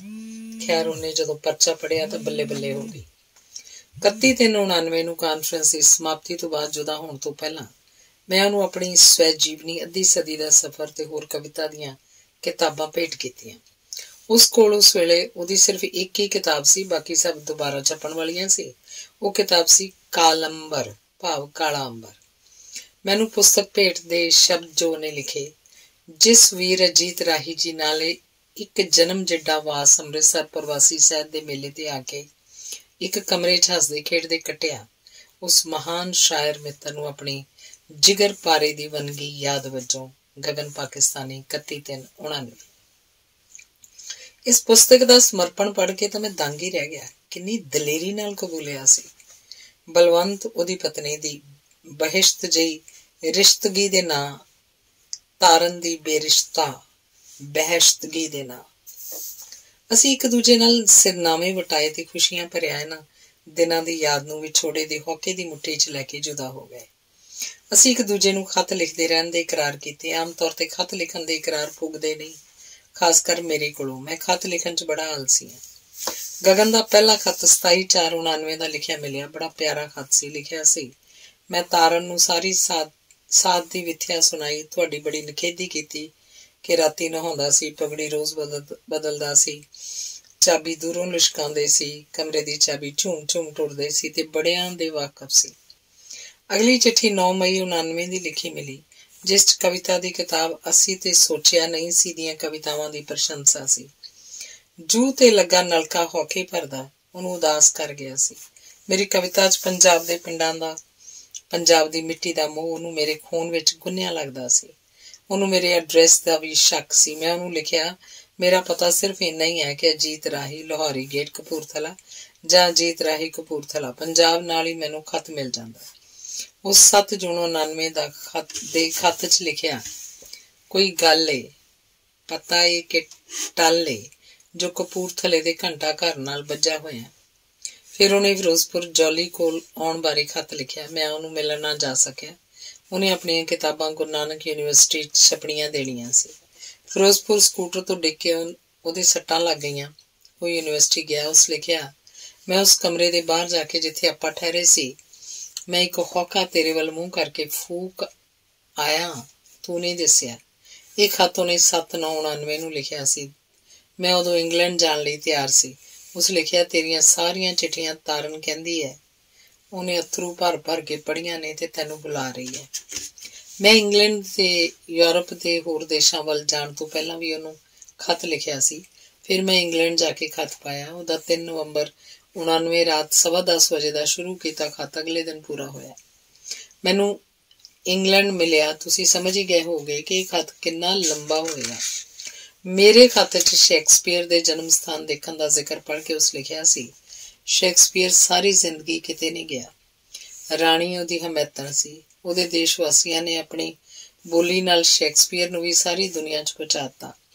ਪਰ ਉਸੇ ਸਦੀ 'ਚ ਪੈਦਾ ਹੋਈ ਹਿੰਦ ਦੇ ਇਤਿਹਾਸ 'ਚ ਮਹਾਨ ਫਿਲਸਫੀ, ਗਾਇਕ, ਆਲਮ, ਸਫਰੀ ਗੁਰੂ ਨਾਨਕ ਹੋਇਆ, ਜੋ ਘਰ ਹੀ ਨਹੀਂ ਬੈਠਾ, ਜੋ ਕਈ ਭਾਸ਼ਾਵਾਂ ਦਾ ਮਾਹਿਰ, ਹਰ ਦੀਨ ਦਾ ਦਾਰੂ ਗਾਉਂਦਾ ਗਾਉਂਦਾ ਇਹ ਦਰਸ਼ਨ ਸਮਝਾਉਂਦਾ ਗਿਆ। 30,000 ਮੀਲ ਪੈਦਲ ਚੱਲਿਆ, ਪਰ ਅੱਜ ਤੱਕ ਵੀ ਉਹਦੇ ਵਤਨ ਦੀ ਭਾਸ਼ਾ ਨੂੰ ਮਾਰ ਪੈ ਰਹੀ ਹੈ। ਹਿੰਦੁਸਤਾਨ ਦੇਸ਼ ਦੀਆਂ ਮਾਵਾਂ ਪੰਜਾਬ ਦੀ ਬੋਲੀ ਦੀ ਹਰੀ ਘਾਹ ਚਰ ਚੱਲੀਆਂ ਨੇ। ਪੰਜਾਬੀ ਜ਼ਬਾਨ ਦੇ ਗਵਾਲੇ ਆਪ ਗਵਾਚੇ ਹੋਏ ਨੇ। 4 ਗਾਹਾਂ ਅੰਦਰ ਖਾਕੀ ਵਰਦੀਆਂ ਵਾਲੇ ਹਾਥੀ ਝੰਗਿਆੜਦੇ ਫਿਰਨ ਲੱਗ ਪਏ ਨੇ। ਸ਼ੇਕਸਪੀਅਰ ਗੁਰੂ ਨਾਨਕ ਦੇਵ ਦਾ ਸਮਕਾਲੀ ਸੀ। ਇਸ ਚਿੱਠੀ 'ਚ ਤਾਰਨ ਹੋਰਾਂ ਵੱਲੋਂ ਕੁਝ ਸ਼ਬਦ ਬਹੁਤ ਪਿਆਰੇ ਸਨ। ਚਿੱਠੀ ਪੋਸਟ ਕਰਨ ਲਈ ਮੈਨੂੰ ਦੇ ਰਹੇ ਨੇ। ਇਹੋ ਜਿਹੀ ਚਿੱਠੀ ਭਲਾ ਕੌਣ ਕਮਬਖਤ ਪੋਸਟ ਕਰੇਗਾ। ਇੱਕ ਵਾਰੀ ਤਾਂ ਦਿਲ 'ਚ ਬੇਈਮਾਨੀ ਜੀ ਉਤਰੀ ਕਿ ਪਹਿਲਾਂ ਚੁਰਾਈਆਂ ਇਹੋ ਜਿਹੀਆਂ ਵਿੱਚ ਇਹਨੂੰ ਵੀ ਸ਼ੁਮਾਰ ਕਰ ਲਵਾਂ, ਪਰ ਤੁਹਾਡਾ ਲਿਹਾਜ਼ ਕਰਕੇ ਹੋਰ ਬਹੁਤ ਸਵਾਦ ਆਇਆ। ਤੁਸੀਂ ਸੱਚਮੁੱਚ ਬਹੁਤ ਪਿਆਰੇ ਤੇ ਬੀਬੀ ਹੋ। ਅਸੀਂ ਤੁਹਾਨੂੰ ਉਡੀਕ ਰਹੇ ਹਾਂ। ਤਾਰਨ। ਮੈਂ ਇਸ ਖਤ ਦਾ ਉੱਤਰ ਦੇ ਦਿੱਤਾ ਤੇ ਜਨਵਰੀ 'ਚ ਭਾਰਤ ਪਹੁੰਚ ਜਾਣ ਤੇ ਲਿਖਿਆ। ਉਹਦਾ 18/3/90 ਦਾ ਲਿਖਿਆ ਖਤ ਮੈਨੂੰ ਕਪੂਰਥਲੇ ਮਿਲਿਆ। ਇਸ ਸਾਲ ਵੀ ਗੁਰੂ ਨਾਨਕ ਦੇਵ ਯੂਨੀਵਰਸਿਟੀ 'ਚ 27 ਮਾਰਚ ਤੋਂ 30 ਮਾਰਚ ਤੱਕ ਅੰਤਰਰਾਸ਼ਟਰੀ ਪੰਜਾਬੀ ਕਾਨਫਰੰਸ ਹੋ ਰਹੀ ਸੀ। ਮੈਨੂੰ ਵੀ ਸੱਦਾ ਆਇਆ ਸੀ। ਉਹਨੇ ਲਿਖਿਆ, ਇਸ ਵਾਰ ਤਾਰਨ ਹੋਰੀ ਵੀ ਉਸ ਨਾਲ ਆ ਰਹੇ ਨੇ। ਤੁਸੀਂ 26/3/90 ਨੂੰ ਯੂਨੀਵਰਸਿਟੀ ਦੇ ਗੈਸਟ ਹਾਊਸ ਪਹੁੰਚ ਗਏ। ਇਸ ਵਾਰ ਮੇਰੇ ਨਾਲ ਕਮਰੇ 'ਚ ਪੰਜਾਬੀ ਟ੍ਰਿਬਿਊਨ ਵਾਲੇ ਸ਼ਾਮ ਸਿੰਘ ਹੋਰੀ ਸੀ। ਉਹ ਤੇ ਤਾਰਨ ਇੱਕ ਕਮਰੇ 'ਚ ਠਹਿਰੇ ਸੀ। ਸਾਡੇ ਕਮਰੇ 'ਚ ਸਦਾ ਮਹਿਫਿਲ ਜੁੜੀ ਰਹਿੰਦੀ ਤੇ ਬੂਹਾ ਬੰਦ ਹੁੰਦਾ। ਉਹਨਾਂ ਦੇ ਕਮਰੇ ਦਾ ਬੂਹਾ ਉਗਦੇ ਦਿਨਾਂ ਵਾਂਗ ਸਦਾ ਖੁੱਲ੍ਹਾ ਰਹਿੰਦਾ। ਕਾਨਫਰੰਸ ਬੜੀ ਸਫਲਤਾ ਨਾਲ ਚੱਲ ਰਹੀ ਸੀ। ਅਖੀਰਲੇ ਦਿਨ ਤਰਕਾਲਾਂ ਦੇ ਪ੍ਰੋਗਰਾਮ ਯੂਨੀਵਰਸਿਟੀ ਤੋਂ ਬਾਹਰ ਦੇ ਸੀ। ਸ਼ਾਮ ਦੀ ਚਾਹ ਦਾ ਸੱਦਾ ਆਜ਼ਾਦੀ ਘੁਲਾਟੀਆਂ ਵੱਲੋਂ ਰੈੱਡ ਕਰਾਸ ਭਵਨ 'ਚ ਸੀ। ਜਦੋਂ ਸਾਡੀਆਂ ਕਾਰਾਂ ਰੈੱਡ ਕਰਾਸ ਭਵਨ ਪਹੁੰਚੀਆਂ ਤਾਂ ਮੈਨੂੰ ਨਾਲ ਦੀ ਪੁਰਾਣੀ ਇਮਾਰਤ ਜਾਣੀ ਪਛਾਣੀ ਲੱਗੀ, ਜਿਹਦੀ ਵੀਰਾਨੀ ਬਹੁਤ ਵੱਧ ਚੁੱਕੀ ਸੀ। ਮੈਨੂੰ ਇੱਕ ਤਲਖੀ ਭਰੀ ਪਰੇਸ਼ਾਨੀ ਹੋ ਰਹੀ ਸੀ। ਅੰਦਰ ਜਾ ਕੇ ਮੈਂ ਰੈੱਡ ਕਰਾਸ ਭਵਨ ਦੇ ਪਿਛਲੇ ਲਾਨ 'ਚ ਚਲਾ ਗਿਆ। ਇਹ ਤਾਂ ਉਹੀ ਪਿੱਪਲ ਹੈ। ਇਹ ਸਾਰਾ ਕੁਝ ਵੇਖਦਾ ਮੈਂ ਜੜ ਹੋ ਗਿਆ। ਮੈਂ 19 ਵਰ੍ਹੇ ਪਹਿਲਾਂ ਇੱਥੇ ਆਇਆ ਸੀ, ਕੜੀਆਂ 'ਚ ਜਕੜਿਆ ਹੋਇਆ। ਮੇਰੇ ਨਾਲ ਦਰਸ਼ਨ ਦੋਸਾਂਝ ਵੀ ਸੀ। ਇਸ ਵੀਰਾਨ ਇਮਾਰਤ ਦੀਆਂ ਉਜੜੀਆਂ ਕੋਠੜੀਆਂ ਦੇ ਰੁੰਡ ਮਰੁੰਡ ਖੜਾ ਪਿੱਪਲ ਮੇਰੇ ਚੇਤਿਆਂ ਦੇ ਛਾਲਿਆਂ ਨੂੰ ਛਿੱਲਣ ਲੱਗ ਪਏ। ਇੱਥੇ ਮੈਂ 19 ਸਾਲ ਪਹਿਲਾਂ ਆਪਣੀ ਚੜ੍ਹਦੀ ਵਰੇਸ ਦੀ ਅੱਖਾਂ ਦੀ ਲੋ ਗਵਾ ਗਿਆ ਸੀ। ਮੇਰੇ ਲੂੰ ਕੰਡੇ ਖੜੇ ਹੋ ਰਹੇ ਸੀ। ਮੈਂ ਗੁੰਮਸੁੰਮ ਖੜਾ ਸੀ। ਗਗਨ ਨੇ ਮੈਨੂੰ ਪਿੱਛੋਂ ਆ ਫੜਿਆ ਤੇ ਕਿਹਾ, ਚੱਲ ਚਾਹ ਤੈਨੂੰ ਬੁਲਾ ਰਹੀ ਹੈ। ਮੈਂ ਉਹਨੂੰ ਆਪਣੀ ਹਾਲਤ ਦਾ ਪਤਾ ਨਾ ਲੱਗਣ ਦਿੱਤਾ ਤੇ ਉਸ ਨਾਲ ਅੰਦਰ ਚਲਾ ਗਿਆ। ਚਾਹ ਪੀਤੀ। ਹਰ ਇੱਕ ਨੇ ਕੁਝ ਸ਼ਬਦ ਕਹੇ, ਪਰ ਮੈਂ ਆਪਣੀ ਉਦਾਸੀ ਦੇ ਖੂਹ 'ਚੋਂ ਬਾਹਰ ਨਾ ਨਿਕਲ ਸਕਿਆ। ਜਦੋਂ ਸਮਾਗਮ ਖਤਮ ਹੋ ਗਿਆ, ਮੈਂ ਉਹਨੂੰ ਫਿਰ ਪਿਛਲੇ ਵਿਹੜੇ 'ਚ ਲੈ ਗਿਆ, ਜਿੱਥੇ ਉਸ ਮੈਨੂੰ ਫੜ ਕੇ ਲਿਆਂਦਾ ਸੀ। ਮੈਂ ਗਗਨ ਤੇ ਤਾਰਨ ਨੂੰ ਕਿਹਾ, ਦੇਖੋ ਸਮੇਂ ਦਾ ਗੇੜ, ਇਹ ਉਹੀ ਥਾਂ ਜਿੱਥੇ ਮੈਨੂੰ ਅੱਜ ਤੋਂ 19 ਸਾਲ ਪਹਿਲਾਂ ਇੱਕ ਖਤਰਨਾਕ ਨਕਸਲੀ ਕਹਿ ਕੇ ਲਿਆਂਦਾ ਸੀ ਤੇ ਇੰਟਰੋਗੇਟ ਕੀਤਾ ਸੀ, ਤੇ ਅੱਜ ਇਸ ਥਾਂ ਮੈਨੂੰ ਸਨਮਾਨਿਤ ਕੀਤਾ ਜਾ ਰਿਹਾ। ਇਹ ਕਹਿੰਦਿਆਂ ਮੇਰਾ ਆਪਾ ਬੇਕਾਬੂ ਹੋ ਗਿਆ। ਮੈਂ ਉਹਨਾਂ ਨੂੰ ਅੰਦਰਲੀ ਇਕੱਲੀ ਥਾਂ ਬਾਰੇ ਦੱਸਿਆ ਕਿ ਇਸ ਪਿੱਪਲ ਹੇਠਾਂ ਕੀ ਕਰਦੇ ਸੀ, ਜਨਵਰੀ ਦੀ ਠੰਡ 'ਚ ਕਿਵੇਂ ਤਸੀਹੇ ਦਿੰਦੇ ਸੀ, ਕਿੱਥੇ ਜਾਗਾ ਰੱਖਿਆ ਸੀ। ਗਗਨ ਇੰਨਾ ਭਾਵੁਕ ਹੋ ਗਿਆ ਕਿ ਹੁਣ ਮੈਨੂੰ ਉਹਨੂੰ ਹੌਸਲਾ ਦੇਣਾ ਪਿਆ। 11 ਅਪ੍ਰੈਲ 1990 ਨੂੰ ਗਗਨ ਦਾ ਖਤ ਕਾਨਪੁਰ ਤੋਂ ਆਇਆ। ਉਹ ਅਜੇ ਵੀ ਇਸ ਘਟਨਾ ਨੂੰ ਨਹੀਂ ਸੀ ਭੁੱਲਿਆ। ਉਸ ਲਿਖਿਆ ਸੀ, ਮੈਨੂੰ ਅਜੇ ਤੱਕ ਰੈੱਡ ਕਰਾਸ ਹਾਲ 'ਚ ਸਾਨੂੰ ਆਜ਼ਾਦੀ ਘੁਲਾਟੀਆਂ ਵੱਲੋਂ ਦਿੱਤੀ ਜਾ ਰਹੀ ਪਾਰਟੀ ਵੇਲੇ ਤੇਰੀ ਜਾ ਪਈ ਨਿਗਾਹ ਸਾਹਮਣੇ ਆਇਆ। ਇੰਟਰੋਗੇਸ਼ਨ ਸੈਂਟਰ 'ਚ ਲੱਗਾ ਖੜਾ ਪਿੱਪਲ, 12 ਦਿਨ ਤੇਰੀਆਂ ਅੱਖੀਆਂ ਦੇ ਹੌਕੇ ਮੈਂ ਪਹਿਲੀ ਵਾਰ ਤੱਕੇ। ਸੱਚੀ ਮੈਨੂੰ ਪਤਾ ਹੁੰਦਾ ਮੈਂ ਆਪਣੀ ਨੀਂਦ ਤੇਰਿਆਂ ਪ੍ਰਾਣਾਂ 'ਚ ਸਿੰਜ ਜਾਂਦਾ। ਉਹ 12 ਦਿਨ ਤੈਨੂੰ ਸਰਕਾਰ ਦੀ ਝੜੀ ਦੀ ਹਲਕੀ ਕੁੱਤੀ ਵਾਂਗ ਲੜੇ ਹੋਏ ਨੇ, ਕਦੇ ਨਹੀਂ ਭੁੱਲਦੇ। ਮੇਰਾ ਵੀ ਚਾਹ ਦਾ ਸਵਾਦ ਜਾਂਦਾ ਰਿਹਾ ਸੀ। ਜੇ ਤੂੰ ਮੈਨੂੰ ਪਹਿਲਾਂ ਦਿਖਾ ਦਿੰਦਾ, ਮੈਂ ਆਪਣੇ ਆਰੰਭਕ ਭਾਸ਼ਣ 'ਚ ਉਹਨੂੰ ਰੱਤੇ ਧਾਗੇ ਨਾਲ ਬੁਣਦਾ। ਇੱਕ ਹੋਰ ਖੱਤ 'ਚ ਉਹਨੇ ਫਿਰ ਪਿੱਪਲ ਦਾ ਜ਼ਿਕਰ ਕੀਤਾ, ਪਰ ਸ਼ੁਗਲ 'ਚ ਮੇਰੇ ਮਿਲਣ ਨਾ ਜਾ ਸਕਣ ਦੇ ਕਾਰਨ ਉਸ ਲਿਖਿਆ, ਬਹੁਤ ਨਾ ਭਜਾ, ਨਹੀਂ ਤਾਂ ਬਾਹੋਂ ਫੜ ਕੇ ਅੰਮ੍ਰਿਤਸਰ ਦੀ ਇੱਕ 4 ਦੀਵਾਰੀ ਦੇ ਬਾਹਰੋਂ ਹੀ ਤੈਨੂੰ ਕੁੱਤਾ ਪਿੱਪਲ ਦਿਖਾਵਾਂਗਾ, ਜੋ ਹੁਣ ਵੀ ਤੈਨੂੰ ਘੂਰਦਾ ਤੇ ਵੱਢਣ ਨੂੰ ਆਉਂਦਾ ਹੈ। ਮੈਂ ਤੇ ਉਹਦਾ ਵੀ ਸ਼ੁਕਰਗੁਜ਼ਾਰ ਹਾਂ ਜਿਸ ਪਿੱਪਲ ਨੇ ਅਸਾਂ ਦੇ ਅਜੀਤ ਦੀਆਂ ਝਪਕੀਆਂ ਵੇਖੀਆਂ, ਹੌਕੇ ਵੇਖੇ, ਅਜੀਤ ਦੇ ਜ਼ਹਿਨ ਤੇ ਵੇਲਣੇ 'ਚੋਂ ਵੜੇਵਿਆਂ ਵਾਂਗ ਨਿਕਲਦੇ ਖਿਆਲਾਂ ਨੂੰ ਸੁਣਿਆ ਹੋਇਆ। ਤੇਰੀ ਨਜ਼ਮ 'ਚ ਪਿੰਡ ਦੀ ਜੂਹ ਤੇ ਲੱਗਾ ਨਲਕਾ ਜੋ ਹੁਣ ਗਿੜਦਾ ਵੀ ਨਹੀਂ ਤੇ ਪਿੱਪਲ ਤੇਰੀ ਯਾਦ ਬਣ ਗਿਆ ਹੈ। ਉਹਦੀ ਸਭ ਤੋਂ ਪਹਿਲੀ ਪੁਸਤਕ ਜਿਗਰ ਪਾਰੇ 1965 ਵਿੱਚ ਛਪੀ ਸੀ, ਜਦੋਂ ਮੇਰੀ ਪਹਿਲੀ ਕਾਵਿ ਪੁਸਤਕ ਸਿਲੇਹਾਰ ਛਪੀ ਸੀ। ਉਹਨੇ ਉਸ ਪੁਸਤਕ ਦਾ ਦੂਜਾ ਐਡੀਸ਼ਨ 90 'ਚ ਛਪਵਾਇਆ, ਜਿਹਦੀ ਕਾਪੀ ਮੈਨੂੰ ਭੇਟ ਕੀਤੀ। ਭੇਟ ਦੇ ਸ਼ਬਦ ਬੜੇ ਦਿਲ ਟੁੰਬਵੇਂ ਹਨ। ਐ ਮੇਰੇ ਮਿੱਤਰਾ ਰਾਹੀਆ, ਹੁਣ ਤੇ ਇੱਕ ਕਦਮ ਰੁਕ ਜਾ, ਮੇਰੇ ਨਾਲ ਟੁਰ, ਇੱਕ ਤੱਕਣੀ ਤੱਕ ਜਾ, ਮੈਂ ਵੀ ਤੈਨੂੰ ਜੀ ਭਰ ਕੇ ਤੱਕ ਸਕਾਂ। ਇੱਕ ਬੁਰਕੀ ਮੇਰੇ ਕੋਲ ਬਹਿ ਕੇ ਖਾ ਜਾ, ਕਿ ਮੈਂ ਵੀ ਖਾਵਾਂ, ਤ੍ਰਿਪਤ ਹੋ ਜਾ। ਇੱਕ ਸਾਹ ਮੇਰੇ ਕੋਲ ਫੂਕ, ਕਿ ਮੈਂ ਵੀ ਜੀ ਸਕਾਂ। ਤੇਰਾ ਗਗਨ। 31/3/90। ਗਗਨ ਦੀ ਪਹਿਲੀ ਪੁਸਤਕ ਜਿਗਰ ਪਾਰੇ ਦਾ ਮੁੱਖ ਬੰਦ ਬਾਵਾ ਬਲਵੰਤ ਜੀ ਨੇ ਲਿਖਿਆ। ਗਗਨ ਲਈ ਨਵੇਂ ਪਿਆਰੇ ਛੋਹ ਸੁੰਦਰ ਤੇ ਚਮਕੀਲੇ ਵਿਸ਼ੇਦਾ ਰੂਪੀ ਤਾਰੇ ਤੋੜਨਾ ਕੋਈ ਮੁਸ਼ਕਿਲ ਨਹੀਂ। ਉਹ ਇੱਕ ਕਾਵਿਕ ਬਿਰਤੀ ਵਾਲਾ ਸਾਹਿਤਕਾਰ ਹੈ। ਕਾਵਮਈ ਗੱਦ ਲਿਖਣਾ ਕਵਿਤਾ ਕੋਲੋਂ ਘੱਟ ਨਹੀਂ। ਵਾਰਤਕ ਦੀ ਪਾਰਾ ਸੁਰੰਗ ਲੋ ਤੇ ਸੌਂਦਰਿਆ ਗਗਨ ਸਾਹਿਬ ਦੇ ਕਾਵ ਗੁਣਾਂ ਦੀ ਪੂਰੀ ਤਰ੍ਹਾਂ ਗਵਾਹੀ ਦਿੰਦੇ। जिगर पारी एक नवीन साहित्यिक विधा है, पर कवि दी भाषा बड़ी सुंदर, संकेतक, कोमल ते ठेठ पंजाबी है। गगन एक बाकमाल शैलीकार है। ਉਹਦੀ ਕਲਾਕ੍ਰਿਤੀ ਪੰਜਾਬੀ ਸਾਹਿਤ 'ਚ ਨਵਾਂ ਵਾਧਾ ਹੈ। ਗਗਨ ਸਾਹਿਬ ਪਾਸੋਂ ਹੋਰ ਉੱਚ ਪਾਏ ਦੇ ਜਿਗਰ ਪਾਰਿਆਂ ਦੀ ਪੂਰੀ ਆਸ ਹੈ ਤੇ ਸਮੇਂ ਦੇ ਨਾਲ ਨਾਲ ਉਹਨਾਂ ਦੀ ਕਦਰ ਵੀ ਵੱਧਦੀ ਜਾਏਗੀ। ਬਾਵਾ ਬਲਵੰਤ। ਉਹਦੀ ਇਸ ਪਲੇਠੀ ਰਚਨਾ ਦਾ ਸਮਰਪਣ ਵੀ ਵੱਖਰੀ ਤਰ੍ਹਾਂ ਦਾ ਹੈ। ਮੇਰੀ ਪਲੇਠੀ ਦੀ ਪਾਗਲ ਰਚਨਾ ਸਾਦਤ ਹਸਨ ਮੰਟੋ ਦੇ ਪਾਗਲ ਪਾਤਰ ਟੋਬਾ ਟੇਕ ਸਿੰਘ ਦੀ ਭੇਂਟ, ਜਿਸ ਦੇਸ਼ ਦੀ ਵੰਡ ਸਮੇਂ ਵਾਘੇ ਦੀ ਕਲਵੱਤਰੀ ਉੱਤੇ ਵਲਿਦਦਿਆਂ ਆਖਰੀ ਸਵਾਸ ਫੂਕਿਆ। ਜਿਗਰ ਪਾਰੇ ਤੋਂ ਬਾਅਦ ਉਹਦੀਆਂ ਹੋਰ ਪੁਸਤਕਾਂ ਹਨ ਦਰ ਦਰਵੇਸ਼, ਕਾਲੰਬਰ, ਛਿੱਤੂ ਨਾਗਰ, ਪੀਰਾਂ ਦੀ ਪੈਲੀ, ਗਗਨ ਪਾਕਿਸਤਾਨੀ ਦੇ ਜਿਗਰ ਪਾਰੇ। ਅਨੁਵਾਦ ਹੈ ਗੁਲਬਦਨ ਬਾਨੋ ਬੇਗਮ ਦਾ ਹਮਾਯੂਨਾਮਾ, ਰੇਸ਼ਮੀਰਾ ਹਿਉਂਸਾਂਗ ਦਾ ਸਫ਼ਰਨਾਮਾ, ਇਬਨੇ ਬਤੂਤਾ ਦਾ ਹਿੰਦੁਸਤਾਨ ਦਾ ਸਫ਼ਰਨਾਮਾ, ਬੂੰਦ ਬੂੰਦ ਸਾਗਰ ਤੇ ਇੱਕ ਤੋਂ ਇੱਕ। 31/3/90 ਸਵੇਰੇ ਸਾਰੇ ਪ੍ਰਵਾਸੀ ਲੇਖਕ ਚੰਡੀਗੜ੍ਹ ਦੇ ਲੇਖਕਾਂ ਦੇ ਸੱਦੇ ਤੇ ਅੰਮ੍ਰਿਤਸਰੋਂ ਚੰਡੀਗੜ੍ਹ ਨੂੰ ਚੱਲ ਪਏ। ਕਾਰਾਂ ਦਾ ਪ੍ਰਬੰਧ ਯੂਨੀਵਰਸਿਟੀ ਵੱਲੋਂ ਕੀਤਾ ਗਿਆ ਸੀ। ਮੈਂ, ਗਗਨ, ਤਾਰਨ ਤੇ ਕਾਨਾ ਸਿੰਘ ਇੱਕ ਕਾਰ 'ਚ ਸੀ। ਅਸੀਂ ਰਾਜ ਭਗਤ ਸਿੰਘ ਦੇ ਪਿੰਡ ਖੜਕੜ ਕਲਾਂ ਸ਼ਹੀਦ ਨੂੰ ਨਮਸਕਾਰਨ ਲਈ ਰੁਕੇ। ਉਹਦੇ ਬੁੱਤ ਦੀਆਂ ਕੁਝ ਤਸਵੀਰਾਂ ਵੀ ਲਈਆਂ। ਉਹ ਤੋਂ ਅਗਲਾ ਕੁਝ ਸਫ਼ਰ ਇਹਨਾਂ ਮਹਾਨ ਸੂਰਮਿਆਂ ਨੂੰ ਯਾਦ ਕਰਦਿਆਂ ਤੈਅ ਕੀਤਾ। ਚੰਡੀਗੜ੍ਹ ਕਲਾ ਭਵਨ 'ਚ ਸਮਾਗਮ ਸੀ, ਜਿੱਥੇ ਜਸਵੀਰ ਸਿੰਘ ਆਹਲੂਵਾਲੀਆ ਨੇ ਚੰਗਾ ਪ੍ਰਬੰਧ ਕੀਤਾ ਸੀ। ਇੱਥੇ ਚੰਡੀਗੜ੍ਹ ਤੋਂ ਬਾਹਰਲੇ ਕਲਾਕਾਰ ਵੀ ਆਏ ਹੋਏ ਸੀ, ਜਿਵੇਂ ਯਮਲਾ ਜੱਟ ਹੋਰੀ। ਤਾਰਨ ਹੋਰਾਂ ਰਾਤ ਦੀ ਗੱਡੀ ਕਾਨਪੁਰ ਮੁੜ ਜਾਣਾ ਸੀ। ਮੈਂ ਤੇ ਗਗਨ ਉਹਨਾਂ ਨੂੰ ਚੰਡੀਗੜ੍ਹ ਸਟੇਸ਼ਨ ਤੇ ਗੱਡੀ ਚੜਾਉਣ ਗਏ। ਗੱਡੀ ਤੁਰਨ ਤੱਕ ਅਸੀਂ ਤਿੰਨੋਂ ਵਿਛੜਨ ਦੇ ਦਰਦ ਦੀ ਜ਼ਦ ਵਿੱਚ ਬੁਰੀ ਤਰ੍ਹਾਂ ਆ ਚੁੱਕੇ ਸੀ। ਗੱਡੀ ਤੁਰੀ ਤੇ ਨਾਲ ਹੀ ਅੱਖਾਂ ਵੀ ਤੁਰ ਪਈਆਂ। ਸਾਡਾ ਰਾਤ ਰਹਿਣ ਦਾ ਪ੍ਰਬੰਧ ਪੰਜਾਬ ਯੂਨੀਵਰਸਿਟੀ 'ਚ ਕੀਤਾ ਗਿਆ ਸੀ। ਸਵੇਰੇ ਸਭ ਨੇ ਵਿਛੜ ਜਾਣਾ ਸੀ। ਗਗਨ ਨੇ ਫਿਰੋਜ਼ਪੁਰ ਲਈ ਬੱਸ ਫੜਨੀ ਸੀ। ਮੈਨੂੰ ਕਾਰਾਂ ਵਾਲਿਆਂ ਜਲੰਧਰ ਲਾ ਦੇਣਾ ਸੀ। ਸਭ ਦਾ ਹਾਲ ਬੇੜੀ ਦੇ ਪੂਰ ਦੇ ਤੇ ਤ੍ਰਿੰਚਨ ਦੀਆਂ ਕੁੜੀਆਂ ਵਾਲਾ ਸੀ। ਚੰਡੀਗੜ੍ਹ ਬੱਸ ਅੱਡੇ ਤੇ ਗਗਨ ਨੂੰ ਅਲਵਿਦਾ ਆਖੀ ਮਨ ਭਰ ਆਇਆ, ਪਰ ਮੁੜ ਮਿਲਣ ਦਾ ਵਾਅਦਾ ਇੱਕ ਗਲਵੱਕੜੀ 'ਚ ਘੁੱਟ ਕੇ ਜੁਦਾ ਹੋ ਗਈ। ਕੀ ਪਤਾ ਸੀ ਇਸ ਇੰਨੇ ਥੋੜੇ ਸਮੇਂ 'ਚ ਬਣੇ ਇੰਨੇ ਪੱਕੇ ਮਿੱਤਰ ਨਾਲ ਆਖਰੀ ਮਿਲਣੀ ਹੋਏਗੀ। ਖਤਾਂ ਦਾ ਸਿਲਸਿਲਾ ਅਗਸਤ 90 ਤੱਕ ਚੱਲਦਾ ਰਿਹਾ। ਅਗਸਤ ਵਿੱਚ ਮੈਨੂੰ ਅਚਾਨਕ ਆਸਟ੍ਰੇਲੀਆ ਮੁੜਨਾ ਪੈ ਗਿਆ, ਕਿਉਂਕਿ ਸਤੰਬਰ 1990 ਵਿੱਚ ਨਿਊਜ਼ੀਲੈਂਡ 'ਚ ਪੰਜਾਬੀਆਂ ਦੀ 100ਵੀਂ ਵਰ੍ਹੇਗੰਢ ਤੇ ਉਹਨਾਂ ਮੈਨੂੰ ਉੱਥੇ ਪੇਪਰ ਪੜ੍ਹਨ ਲਈ ਸੱਦਿਆ ਸੀ। ਉਸ ਤੋਂ ਬਾਅਦ ਮੈਨੂੰ ਗਗਨ ਬਾਰੇ ਕੋਈ ਖਬਰ ਨਾ ਮਿਲੀ। ਫਿਰ ਇੱਕ ਉਡਦੀ ਜਿਹੀ ਖਬਰ ਮਿਲੀ ਕਿ ਤਾਰਨ ਹੋਰੀ ਕਾਨਪੁਰ ਛੱਡ ਕੇ ਚੰਡੀਗੜ੍ਹ ਮੋਹਾਲੀ ਆ ਗਏ ਹਨ, ਪਰ ਉਹਨਾਂ ਦਾ ਵੀ ਕੋਈ ਐਡਰੈਸ ਨਹੀਂ ਸੀ। ਗਗਨ ਦਾ USA ਦਾ ਐਡਰੈਸ ਕਿਤੇ ਰੱਖਿਆ ਗਿਆ ਸੀ, ਜੋ ਲੱਭ ਨਹੀਂ ਸੀ ਰਿਹਾ। ਮੈਂ ਉਹਨੂੰ ਕਿੱਥੋਂ ਭਾਲਦਾ? ਇੱਕ ਮੇਰੇ ਆਪਣੇ ਘਰੇਲੂ ਹਾਲਾਤ ਠੀਕ ਨਹੀਂ ਸੀ।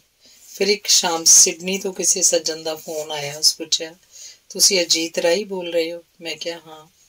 ਤੇ ਉਹ ਭਲਾ ਪੁਰਸ਼ ਕਹਿਣ ਲੱਗਾ, ਮੈਂ USA ਤੋਂ ਇੱਥੇ ਆਪਣੀ ਬੇਟੀ ਨੂੰ ਮਿਲਣ ਆਇਆ। ਮੈਨੂੰ ਗਗਨ ਹੋਰਾਂ ਕਿਹਾ ਸੀ ਕਿ ਜੇਕਰ ਆਸਟ੍ਰੇਲੀਆ ਜਾ ਰਿਹਾ ਹੈ ਤਾਂ ਮੇਰੇ ਮਿੱਤਰ ਨੂੰ ਫੋਨ ਜ਼ਰੂਰ ਕਰੀ ਤੇ ਆਖੀ ਮੈਨੂੰ ਫੋਨ ਕਰੇ। ਉਹਨਾਂ ਪਾਸ ਤੁਹਾਡਾ ਫੋਨ ਨਹੀਂ ਸੀ। ਮੈਂ ਕਿਹਾ ਹਾਂ, ਮੇਰਾ ਫੋਨ ਬਦਲ ਗਿਆ। ਫਿਰ ਉਸ ਦੱਸਿਆ ਕਿ ਗਗਨ ਜੀ ਕਹਿੰਦੇ ਸੀ ਆਸਟ੍ਰੇਲੀਆ ਜਾ ਕੇ ਕਿਸੇ ਵੀ ਪੰਜਾਬੀ ਨੂੰ ਪੁੱਛ ਲਈ, ਤੁਹਾਨੂੰ ਫੋਨ ਮਿਲ ਜਾਏਗਾ।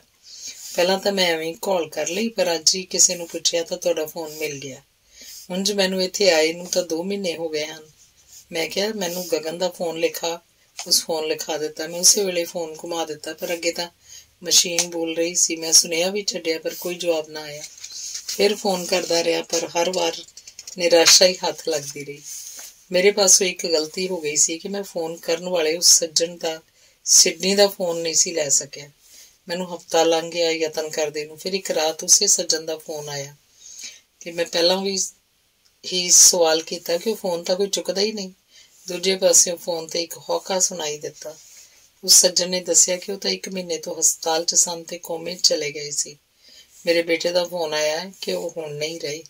ਇਹ ਸੁਣ ਕੇ ਮੇਰੀ ਕੀ ਹਾਲਤ ਹੋਈ ਮੈਂ ਬਿਆਨ ਨਹੀਂ ਕਰ ਸਕਦਾ। ਉਸ ਸੱਜਣ ਨੇ ਦੱਸਿਆ, ਜਿਹੜਾ ਮੈਂ ਤੁਹਾਨੂੰ ਫੋਨ ਦਿੱਤਾ ਸੀ ਇਹ ਉਹਨਾਂ ਦੇ ਘਰ ਦਾ ਸੀ।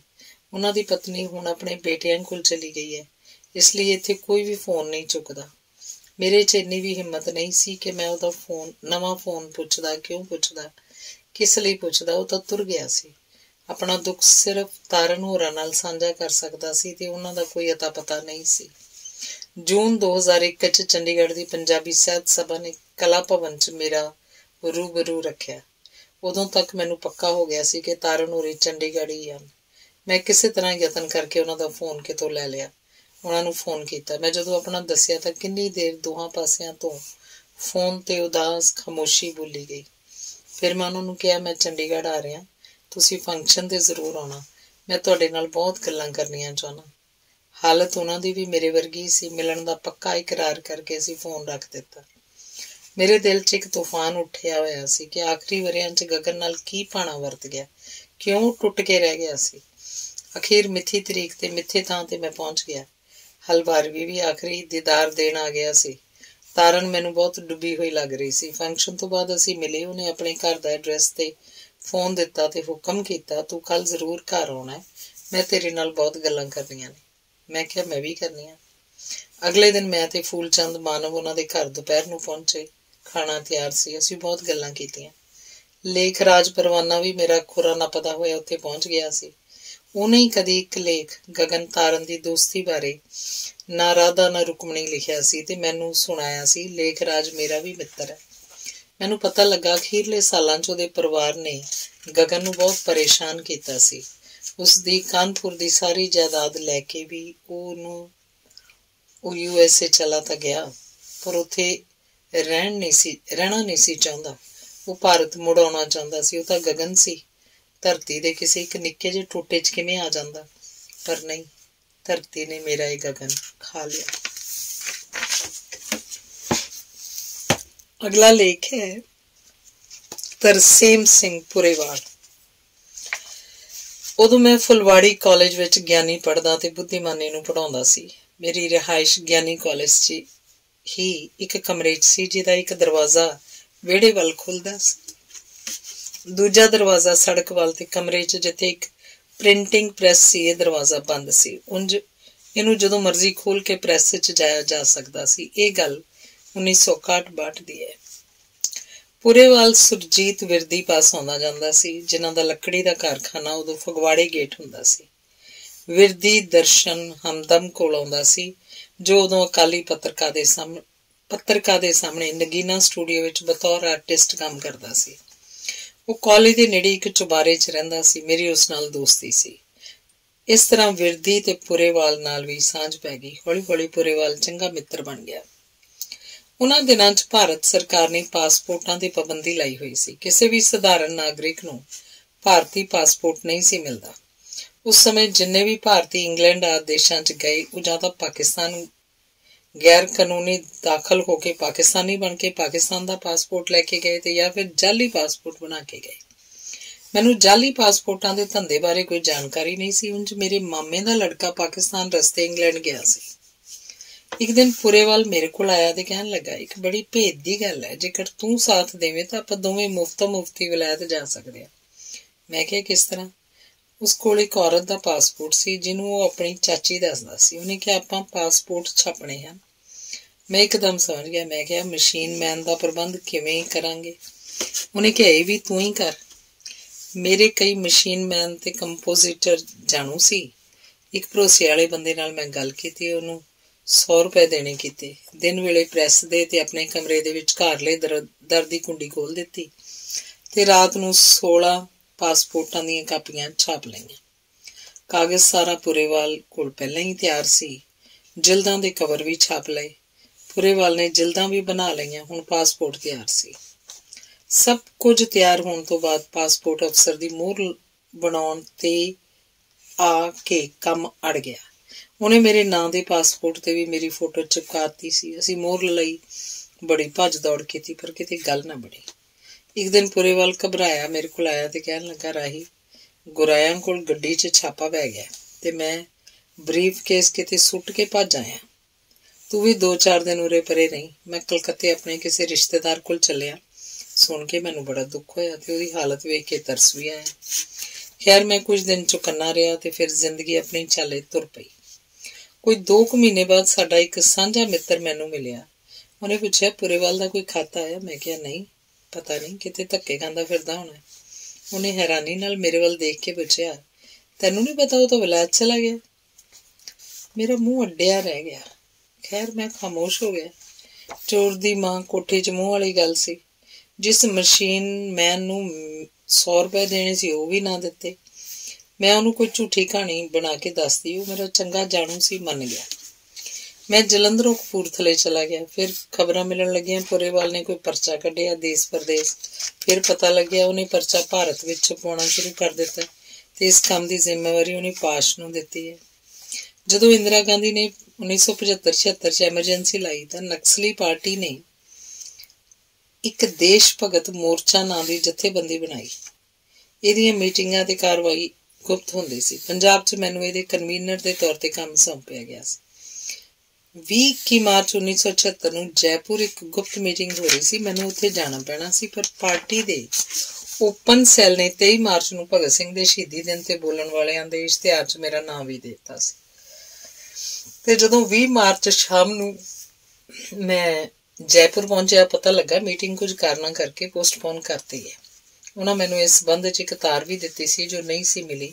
ਸੋ ਮੈਂ ਉਸੇ ਰਾਤ ਬੱਸ ਫੜ ਕੇ ਦਿੱਲੀ ਪਹੁੰਚਿਆ ਤੇ ਦਿੱਲੀ ਤੋਂ ਰਾਤ ਦੀ ਬੱਸ ਫੜ ਕੇ 22 ਮਾਰਚ ਨੂੰ ਜਲੰਧਰ। ਅਗਲੇ ਦਿਨ ਮੈਂ ਖੜਕੜ ਕਲਾਂ ਭਗਤ ਸਿੰਘ ਦੇ ਸ਼ਹੀਦੀ ਸਮਾਗਮ 'ਚ ਪਹੁੰਚ ਗਿਆ। ਜਦੋਂ ਮੈਂ ਸਟੇਜ ਤੇ ਪਹੁੰਚਿਆ ਤਾਂ ਮੈਂ ਦੇਖ ਕੇ ਹੈਰਾਨ ਰਹਿ ਗਿਆ ਕਿ ਪੁਰੇਵਾਲ ਵੀ ਸਟੇਜ ਤੇ ਬੈਠਾ। ਅਸੀਂ ਚਿਰ ਵਿਛੜੇ ਮਿੱਤਰਾਂ ਵਾਂਗ ਮਿਲੇ। ਮੈਂ ਪੁਰਾਣੀ ਗੱਲ ਦਾ ਜ਼ਿਕਰ ਕਰਕੇ ਨਵੀਂ ਮਿਲਣੀ ਦੀ ਖੁਸ਼ੀ ਦਾ ਸਵਾਦ ਖਰਾਬ ਨਹੀਂ ਸੀ ਕਰਨਾ ਚਾਹੁੰਦਾ। ਥੋੜੇ ਜਿਹੇ ਸਮੇਂ 'ਚ ਹੀ ਕਾਫੀ ਗੱਲਾਂ ਹੋਈਆਂ। ਮੇਰੇ ਮਗਰ ਤਾਂ CID ਲੱਗੀ ਹੋਈ ਸੀ, ਇਸ ਲਈ ਮੈਂ ਉਸ ਨਾਲ ਬਹੁਤੀ ਨੇੜਤਾ ਦਿਖਾ ਕੇ ਉਸ ਲਈ ਕੋਈ ਸੰਕਟ ਨਹੀਂ ਸੀ ਖੜਾ ਕਰਨਾ ਚਾਹੁੰਦਾ। 1979 ਨੂੰ 1 ਅਗਸਤ ਵਾਲੇ ਦਿਨ ਮੈਂ ਆਸਟ੍ਰੇਲੀਆ ਆ ਗਿਆ। ਮੇਰਾ ਪੁਰੇਵਾਲ ਨਾਲ ਪਹਿਲਾਂ ਵੀ ਕੋਈ ਸੰਪਰਕ ਨਹੀਂ ਸੀ। ਇੱਥੇ ਆ ਕੇ ਤਾਂ ਕੀ ਹੋਣਾ ਸੀ। 1982 ਦੇ ਅਖੀਰ 'ਚ ਮੈਂ ਪੱਕਾ ਹੋ ਕੇ ਭਾਰਤ ਫੇਰੀ ਮਾਰ ਆਇਆ ਸੀ। ਇੱਕ ਸ਼ਾਮ ਮੇਰੇ ਕਿਸੇ ਮਿੱਤਰ ਨੇ ਫੋਨ ਕੀਤਾ ਕਿ ਪੁਰੇਵਾਲ ਆਸਟ੍ਰੇਲੀਆ ਆਇਆ ਹੋਇਆ। ਕੱਲ ਇੱਥੇ ਸੀ ਮੈਲਬੌਰਨ। ਮੈਂ ਉਦੋਂ ਮੈਲਬੌਰਨ ਰਹਿੰਦਾ ਸੀ। ਮੈਂ ਉਸ ਮਿੱਤਰ ਨੂੰ ਕਿਹਾ ਉਹ ਹੁਣ ਕਿੱਥੇ ਹੈ। ਉਹਨੇ ਦੱਸਿਆ ਕਿ ਉਹ ਸਿਡਨੀ ਹੈ, ਅੱਜ ਉਹਦੀ ਫਲਾਈਟ ਹੈ। ਮੈਂ ਉਸ ਤੋਂ ਉਹਦੇ ਟਿਕਾਣੇ ਦਾ ਫੋਨ ਲੈ ਕੇ ਉਹਨੂੰ ਸਿਡਨੀ ਫੋਨ ਕੀਤਾ ਤੇ ਨਾ ਮਿਲਣ ਦਾ ਦੁੱਖ ਜ਼ਾਹਰ ਕੀਤਾ। ਉਹਨੂੰ ਵੀ ਮੈਨੂੰ ਨਾ ਮਿਲ ਸਕਣ ਦਾ ਅਫਸੋਸ ਸੀ। ਉਹਨੇ ਮੇਰਾ ਐਡਰੈਸ ਲੈ ਲਿਆ ਤੇ ਪਰਚਾ ਘੱਲਣ ਦਾ ਵਾਅਦਾ ਕੀਤਾ। ਉਹਨੇ ਪਰਚੇ ਦਾ ਕ੍ਰਿਸਮਸ ਅੰਕ ਘੱਲਿਆ ਜੋ ਬਹੁਤ ਖੂਬਸੂਰਤ ਸੀ। ਮੈਂ ਉਹਨੂੰ ਆਪਣੀਆਂ ਕੁਝ ਨਵੀਆਂ ਰਚਨਾਵਾਂ ਤੇ ਸਾਲ ਦਾ ਚੰਦਾ ਵੀ ਭੇਜ ਦਿੱਤਾ। ਉਸ ਪਾਸੋਂ ਹੀ ਮੈਂ ਚਿਰਾਂ ਤੋਂ ਵਿਛੜੇ ਰਵਿੰਦਰ ਰਵੀ ਦਾ ਕੈਨੇਡਾ ਦਾ ਐਡਰੈਸ ਲਿਆ ਤੇ ਉਸ ਨਾਲ ਮੁੜ ਕੇ ਖਤਾਂ ਦਾ ਸਿਲਸਿਲਾ ਸ਼ੁਰੂ ਹੋ ਗਿਆ। ਮੈਂ ਮੈਲਬਰਨ ਛੱਡ ਕੇ ਗ੍ਰਿਫਥ ਆ ਗਿਆ, ਪਰ ਪਰਚਾ ਲਗਾਤਾਰ ਮੈਨੂੰ ਮਿਲਦਾ ਰਿਹਾ ਤੇ ਮੈਂ ਲਿਖਦਾ ਹੀ ਰਿਹਾ। 1984 ਚ ਭਾਰਤੀ ਫੌਜਾਂ ਦੇ ਦਰਬਾਰ ਸਾਹਿਬ ਤੇ ਅਟੈਕ ਨੇ ਪੁਰੇਵਾਲ ਦੇ ਰੋਹ ਨੂੰ ਪ੍ਰਚੰਡ ਕਰਤਾ। ਇੰਗਲੈਂਡ 'ਚ ਅਕਾਲ ਤਖਤ ਦੀ ਤਬਾਹੀ ਤੇ ਹਰਿਮੰਦਰ ਸਾਹਿਬ ਦੀ ਬੇਇੱਜ਼ਤੀ ਵਿਰੁੱਧ ਸਿੱਖਾਂ ਦਾ ਬਹੁਤ ਵੱਡਾ ਜਲੂਸ ਨਿਕਲਿਆ, ਜਿਸ ਵਿੱਚ ਪੁਰੇਵਾਲ ਨੇ ਦੇਸ਼ ਪਰਦੇਸ ਦਾ ਜ਼ਮੀਮਾਂ ਕੱਢ ਕੇ 1.25 ਲੱਖ ਤੋਂ ਵੀ ਵੱਧ ਮੁਫਤ ਵੰਡਿਆ। ਇਸ ਤਰ੍ਹਾਂ ਦੇਸ਼ ਪਰਦੇਸ ਸਿੱਖ ਕੌਮ ਦਾ ਭਾਰਤ ਤੋਂ ਬਾਹਰ ਛਪਣ ਵਾਲਾ ਕੌਮੀ ਪਰਚਾ ਬਣ ਗਿਆ। ਉਹਦੇ ਪਰਚੇ ਦੀ ਛਪਣ ਗਿਣਤੀ ਇੱਕਦਮ ਕਈ ਗੁਣਾ ਵੱਧ ਗਈ। ਇਸ ਲਈ ਉਹਨੂੰ ਨਵੀਂ ਤਕਨੀਕ ਦੀਆਂ ਪ੍ਰਿੰਟਿੰਗ ਮਸ਼ੀਨਾਂ ਦਾ ਪ੍ਰਬੰਧ ਕਰਨਾ ਪਿਆ। ਉਹ ਪੂਰੀ ਦੁਨੀਆ 'ਚ ਜਿੱਥੇ ਵੀ ਸਿੱਖ ਵਸਦੇ ਸੀ ਉੱਥੋਂ ਖਬਰਾਂ ਫੋਟੋਆਂ ਸਮੇਤ ਪ੍ਰਾਪਤ ਕਰ ਲੈਂਦਾ ਸੀ। 1984 ਦੇ ਦਰਬਾਰ ਸਾਹਿਬ ਅਟੈਕ ਤੋਂ ਬਾਅਦ ਇੰਦਰਾ ਗਾਂਧੀ ਨੇ ਆਪਣੇ ਚਮਚੇ ਸਿੱਖਾਂ ਨੂੰ ਵਿਦੇਸ਼ਾਂ ਵਿੱਚ ਇਹ ਪ੍ਰਚਾਰ ਕਰਨ ਲਈ ਘੱਲਿਆ ਕਿ ਸਿੱਖਾਂ ਨੂੰ ਕਹੋ ਕਿ ਉੱਥੇ ਭਾਵ ਦਰਬਾਰ ਸਾਹਿਬ 'ਚ ਕੁਝ ਵੀ ਗਲਤ ਨਹੀਂ ਹੋਇਆ। ਇਸੇ ਮਕਸਦ ਲਈ ਰਜਿੰਦਰ ਸਿੰਘ ਸਪੈਰੋ ਕੈਨੇਡਾ ਗਿਆ, ਜਿੱਥੇ ਜਦੋਂ ਬੋਲਣ ਲੱਗਾ ਤਾਂ ਲੋਕਾਂ ਨੇ ਉਹਦੀ ਪੱਗ ਲਾ ਸੁੱਟੀ। ਉਹ ਮਸੀਂ ਜਾਨ ਬਚਾ ਕੇ ਭੱਜਾ। ਇਸੇ ਤਰ੍ਹਾਂ ਕੋਈ ਰਾਜ ਸਭਾ ਦਾ ਮੈਂਬਰ ਜੋਸ਼ ਆਸਟ੍ਰੇਲੀਆ ਦੇ ਸ਼ਹਿਰ ਸਿਡਨੀ 'ਚ ਪੱਗ ਲਵਾ ਕੇ ਤੇ ਜੁੱਤੀਆਂ ਖਾ ਕੇ ਮਸੀਂ ਬਚ ਕੇ ਗਿਆ। ਇਹ ਸਭ ਖਬਰਾਂ ਦੇਸ਼ ਪਰਦੇਸ 'ਚ ਛਪਦੀਆਂ ਸੀ। ਦੇਸ਼ ਪਰਦੇਸ ਨੂੰ ਭਾਰਤ ਸਰਕਾਰ ਦੀਆਂ ਗੁਪਤ ਏਜੰਸੀਆਂ ਨੇ ਧਮਕੀਆਂ ਵੀ ਦਿੱਤੀਆਂ, ਖਰੀਦਣਾ ਵੀ ਚਾਹਿਆ, ਪਰ ਉਹ ਵਿਕਿਆ ਨਹੀਂ ਤੇ ਨਾ ਹੀ ਡਰਿਆ। ਪੁਰੇਵਾਲ 'ਚ ਇੱਕ ਖੂਬੀ ਸੀ ਕਿ ਉਹ ਹਮੇਸ਼ਾ ਗਲਤ ਦੇ ਵਿਰੁੱਧ ਡਟ ਜਾਂਦਾ ਸੀ। ਭਾਰਤ ਸਰਕਾਰ ਨੇ 1961-62 'ਚ ਪਾਸਪੋਰਟ ਬੰਦ ਕੀਤੇ ਤਾਂ ਉਹਨੇ ਜਾਲੀ ਪਾਸਪੋਰਟ ਬਣਾ ਕੇ ਦਿਖਾ ਦਿੱਤਾ ਤੇ ਉਸ ਉੱਤੇ ਹੀ ਵਿਲਾਇਤ ਪਹੁੰਚ ਗਿਆ। 1975-76 'ਚ ਐਮਰਜੈਂਸੀ ਲੱਗੀ ਤਾਂ ਐਮਰਜੈਂਸੀ ਵਿਰੋਧੀ ਨਕਸਲੀ ਪਾਰਟੀ ਨਾਲ ਖੜਾ ਹੋ ਗਿਆ। 1984 'ਚ ਭਾਰਤ ਸਰਕਾਰ ਨੇ ਦਰਬਾਰ ਸਾਹਿਬ ਤੇ ਹਮਲਾ ਕੀਤਾ ਤਾਂ ਉਹ ਸਰਕਾਰ ਦੀ ਇਸ ਕਾਰਵਾਈ ਦੇ ਵਿਰੁੱਧ ਡਟ ਗਿਆ। ਭਾਰਤ ਵਿੱਚ ਰਹਿੰਦੇ ਪੁਰੇਵਾਲ ਦੇ ਮਾਤਾ ਜੀ ਬਿਮਾਰ ਹੋ ਗਏ। ਸ਼ਾਇਦ ਇਹ 1985-86 ਦੀ ਗੱਲ ਹੈ।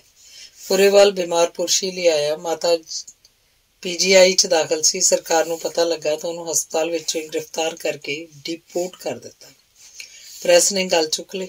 ਭਾਰਤ ਸਰਕਾਰ ਦੇ ਸਿਰ 'ਚ ਇੰਨੀ ਸੁਆਹ ਪਾਈ ਕਿ ਪੁੱਛੋ ਕੁਛ ਨਾ। ਉਂਝ ਵੇਖਿਆ ਜਾਏ ਤਾਂ ਬਹੁਤ ਹੀ ਘਟੀਆ ਹਰਕਤ ਸੀ। ਉਹਦੇ ਵਿਰੋਧੀਆਂ ਨੇ ਵੀ ਸਰਕਾਰ ਦੀ ਇਸ ਹਰਕਤ ਨੂੰ ਗਲਤ ਦੱਸਿਆ ਤੇ ਪੁਰੇਵਾਲ ਸਰਕਾਰ ਦੀ ਇਸ ਕਾਰਵਾਈ ਨਾਲ ਲੋਕਾਂ ਦਾ ਹੀਰੋ ਬਣ ਗਿਆ। ਮਾਤਾ ਜੀ ਪ੍ਰਲੋਕ ਸੁਧਾਰ ਗਏ। ਜਦੋਂ ਭੋਗ ਤੇ ਸ਼ੰਕਰ ਆਇਆ, ਜੋ ਪਹਿਲਾਂ ਹੀ ਲੀਡਰਾਂ ਦਾ ਪਿੰਡ ਹੈ, ਤਾਂ ਦੁਨੀਆ ਭਰ ਦੇ ਲੀਡਰ ਮਾਤਾ ਦੇ ਭੋਗ ਤੇ ਆਏ ਤੇ ਸਰਕਾਰ ਦੀ ਉਹਨੂੰ ਡਿਪੋਰਟ ਕਰਨ ਦੀ ਕਾਰਵਾਈ ਨੂੰ ਗਲਤ ਦੱਸਦੇ ਰਹੇ। 1986 ਨਵੰਬਰ 'ਚ ਮੇਰੇ ਖੱਬੇ ਗੋਡੇ ਦਾ ਆਪਰੇਸ਼ਨ ਹੋਇਆ।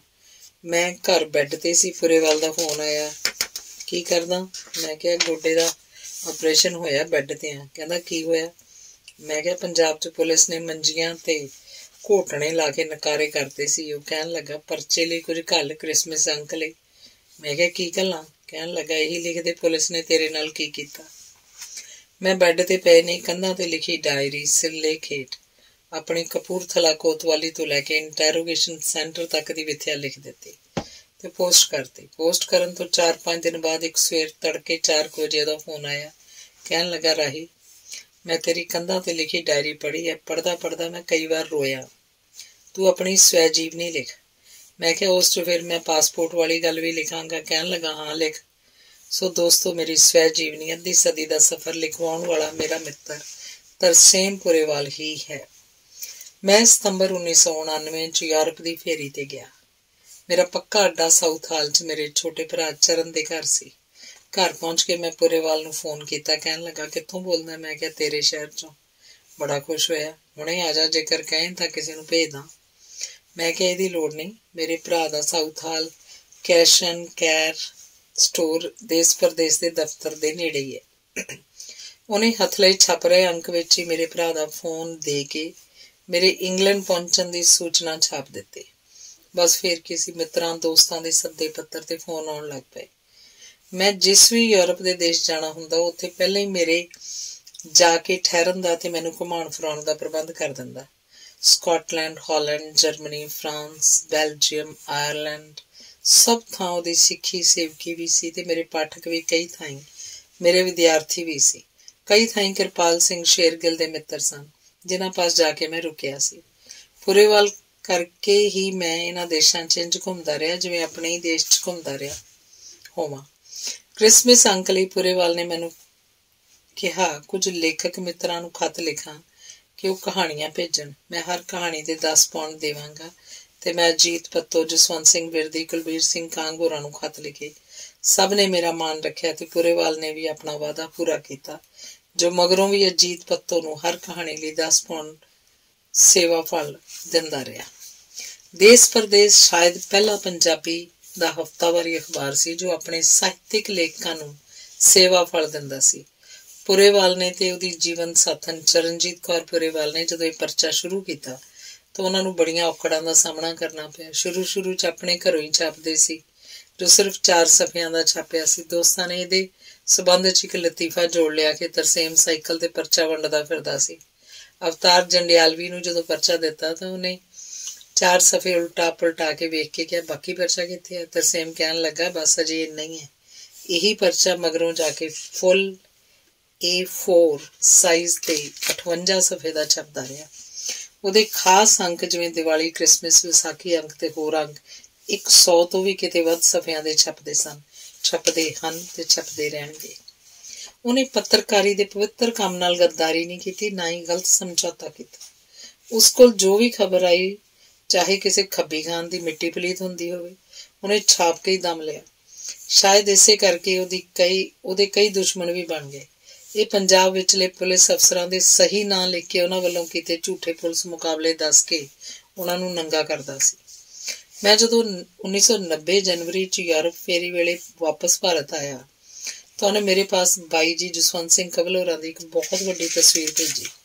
ਮੈਂ ਢੁੱਡੀ ਕੇ ਕੰਵਲ ਜੀ ਨੂੰ ਉਹ ਤਸਵੀਰ ਦੇਣ ਗਿਆ।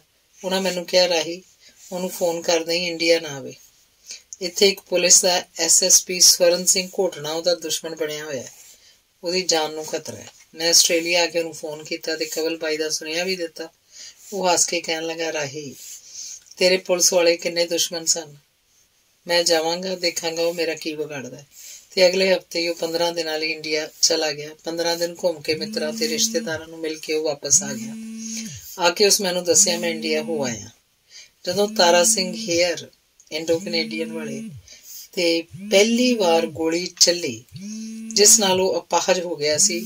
ਉਹਨੇ ਫੋਨ ਤੇ ਪੁਰੇਵਾਲ ਨੂੰ ਕਿਹਾ, ਪੁਰੇਵਾਲ ਚੁਕੰਨਾ ਹੋ ਜਾ, ਵੇਸਲਾ ਨਾ ਮਾਰਿਆ ਜਾਏ।